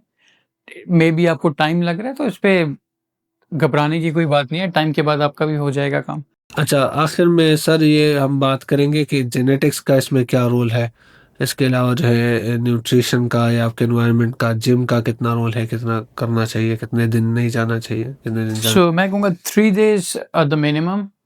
अगर आप मसल बिल्ड कर रहे हो, तो 3 डेज़ तो आपको चाहिए ही चाहिए। उसमें आप डिफरेंट पोजीशन पुल कर सकते हो। पर मेरा बेस्ट जो वे है, मतलब मोस्ट ऑफ द स्टूडेंट्स को मैं यही कहता हूँ कि इस तरह से चलो, एक दिन चेस्ट और ट्राइसेप्स, सेकंड दिन बैक और biceps, then shoulder and the rest, and then again do it again for the second time, and then do the legs. Legs is very big muscle, you need a lot of weight to do it, so I think it takes a week to properly kind of recover. मतलब वो split की आप बात करें, जैसे हाँ। Push pull legs होता है, ब्रो स्प्लिट होता है, Bro जो ब्रो splits, सेंस, हाँ। हाँ, तो हमें खुद पुश पुल लेग्स को जो है वो काफ़ी प्रमोट करता हूँ, specially in the first 2 years। इसका बहुत अच्छा रिजल्ट। क्योंकि मैं इसलिए वीक में ट्वाइस ट्रेन कराता हूँ कि आपका ये चीज़ें बिल्ड हो जाती हैं, रिकवर हो जाती हैं, तो उसको दोबारा ट्रेन करो। उसको वेट क्यों करा रहे हो मसल को? दोबारा ट्रेन करो अगर वो ऑलरेडी रिकवर हो चुका है। और ये बाकी बाइसेप ट्राइसेप तो छोटे मसल टू फटीग रेशो, जैसे हमारी डेल्ट्स की ज़्यादा, तो डेल्ट्स के मैं कभी कभी लोगों को बोलता हूँ 5 सेट भी लगा दो, मैं खुद करता हूँ, पर उस तरह अगर आप चेस्ट के लगा दोगे 5-5 सेट डेली की, तो उसको एक्स्ट्रा कर लोगे। रिकवरी इम्पॉसिबल है। पॉसिबल, ठीक है, मैं समझता हूँ थोड़ा डिफिकल्ट है रिकवरी, पर इनकी हो जाती है। बाकी कुछ की आपको ज़्यादा एक्सरसाइजेस करनी पड़ती हैं ताकि उस पर प्रॉपर हिट हो सके। अच्छा, एंड में मैं ऑडियंस को ये बोलूँगा कि आप जो है सबसे बेस्ट काम ये है कि जाके अपना ब्लड वर्क किया करें, और 2-3 महीने बाद देखा करें आपके डॉक्टर के साथ कि आपके ब्लड में कोई मिनरल्स कम है, कोई विटामिन्स की कमी है। उसी तरह फिर आप सप्लीमेंट्स लिया करें, सप्लीमेंट्स को अब्यूज़ ना करें। ये एक जो है काम की चीज़ है, ये हेल्प करते हैं आपको, पर इसको ओवर ज़्यादा लेना, कोई भी चीज़ ज़्यादा लेना, इवन प्रोटीन पाउडर और क्रिएटिन, आपके जो है बहुत मसले क्रिएट कर सकते हैं आपको। आखिर में आप हमारे ऑडियंस को कोई एडवाइस देना चाहते हैं? मैं, सिंपल सी बात है, start doing it instead of thinking it. अपनी 3 चीज़ों पे जो बेसिक्स हैं उस पे फोकस करें, sleep, diet, exercise, that's it. Very well said. Thank you very much for coming. It was really nice to talk to you. Thank you.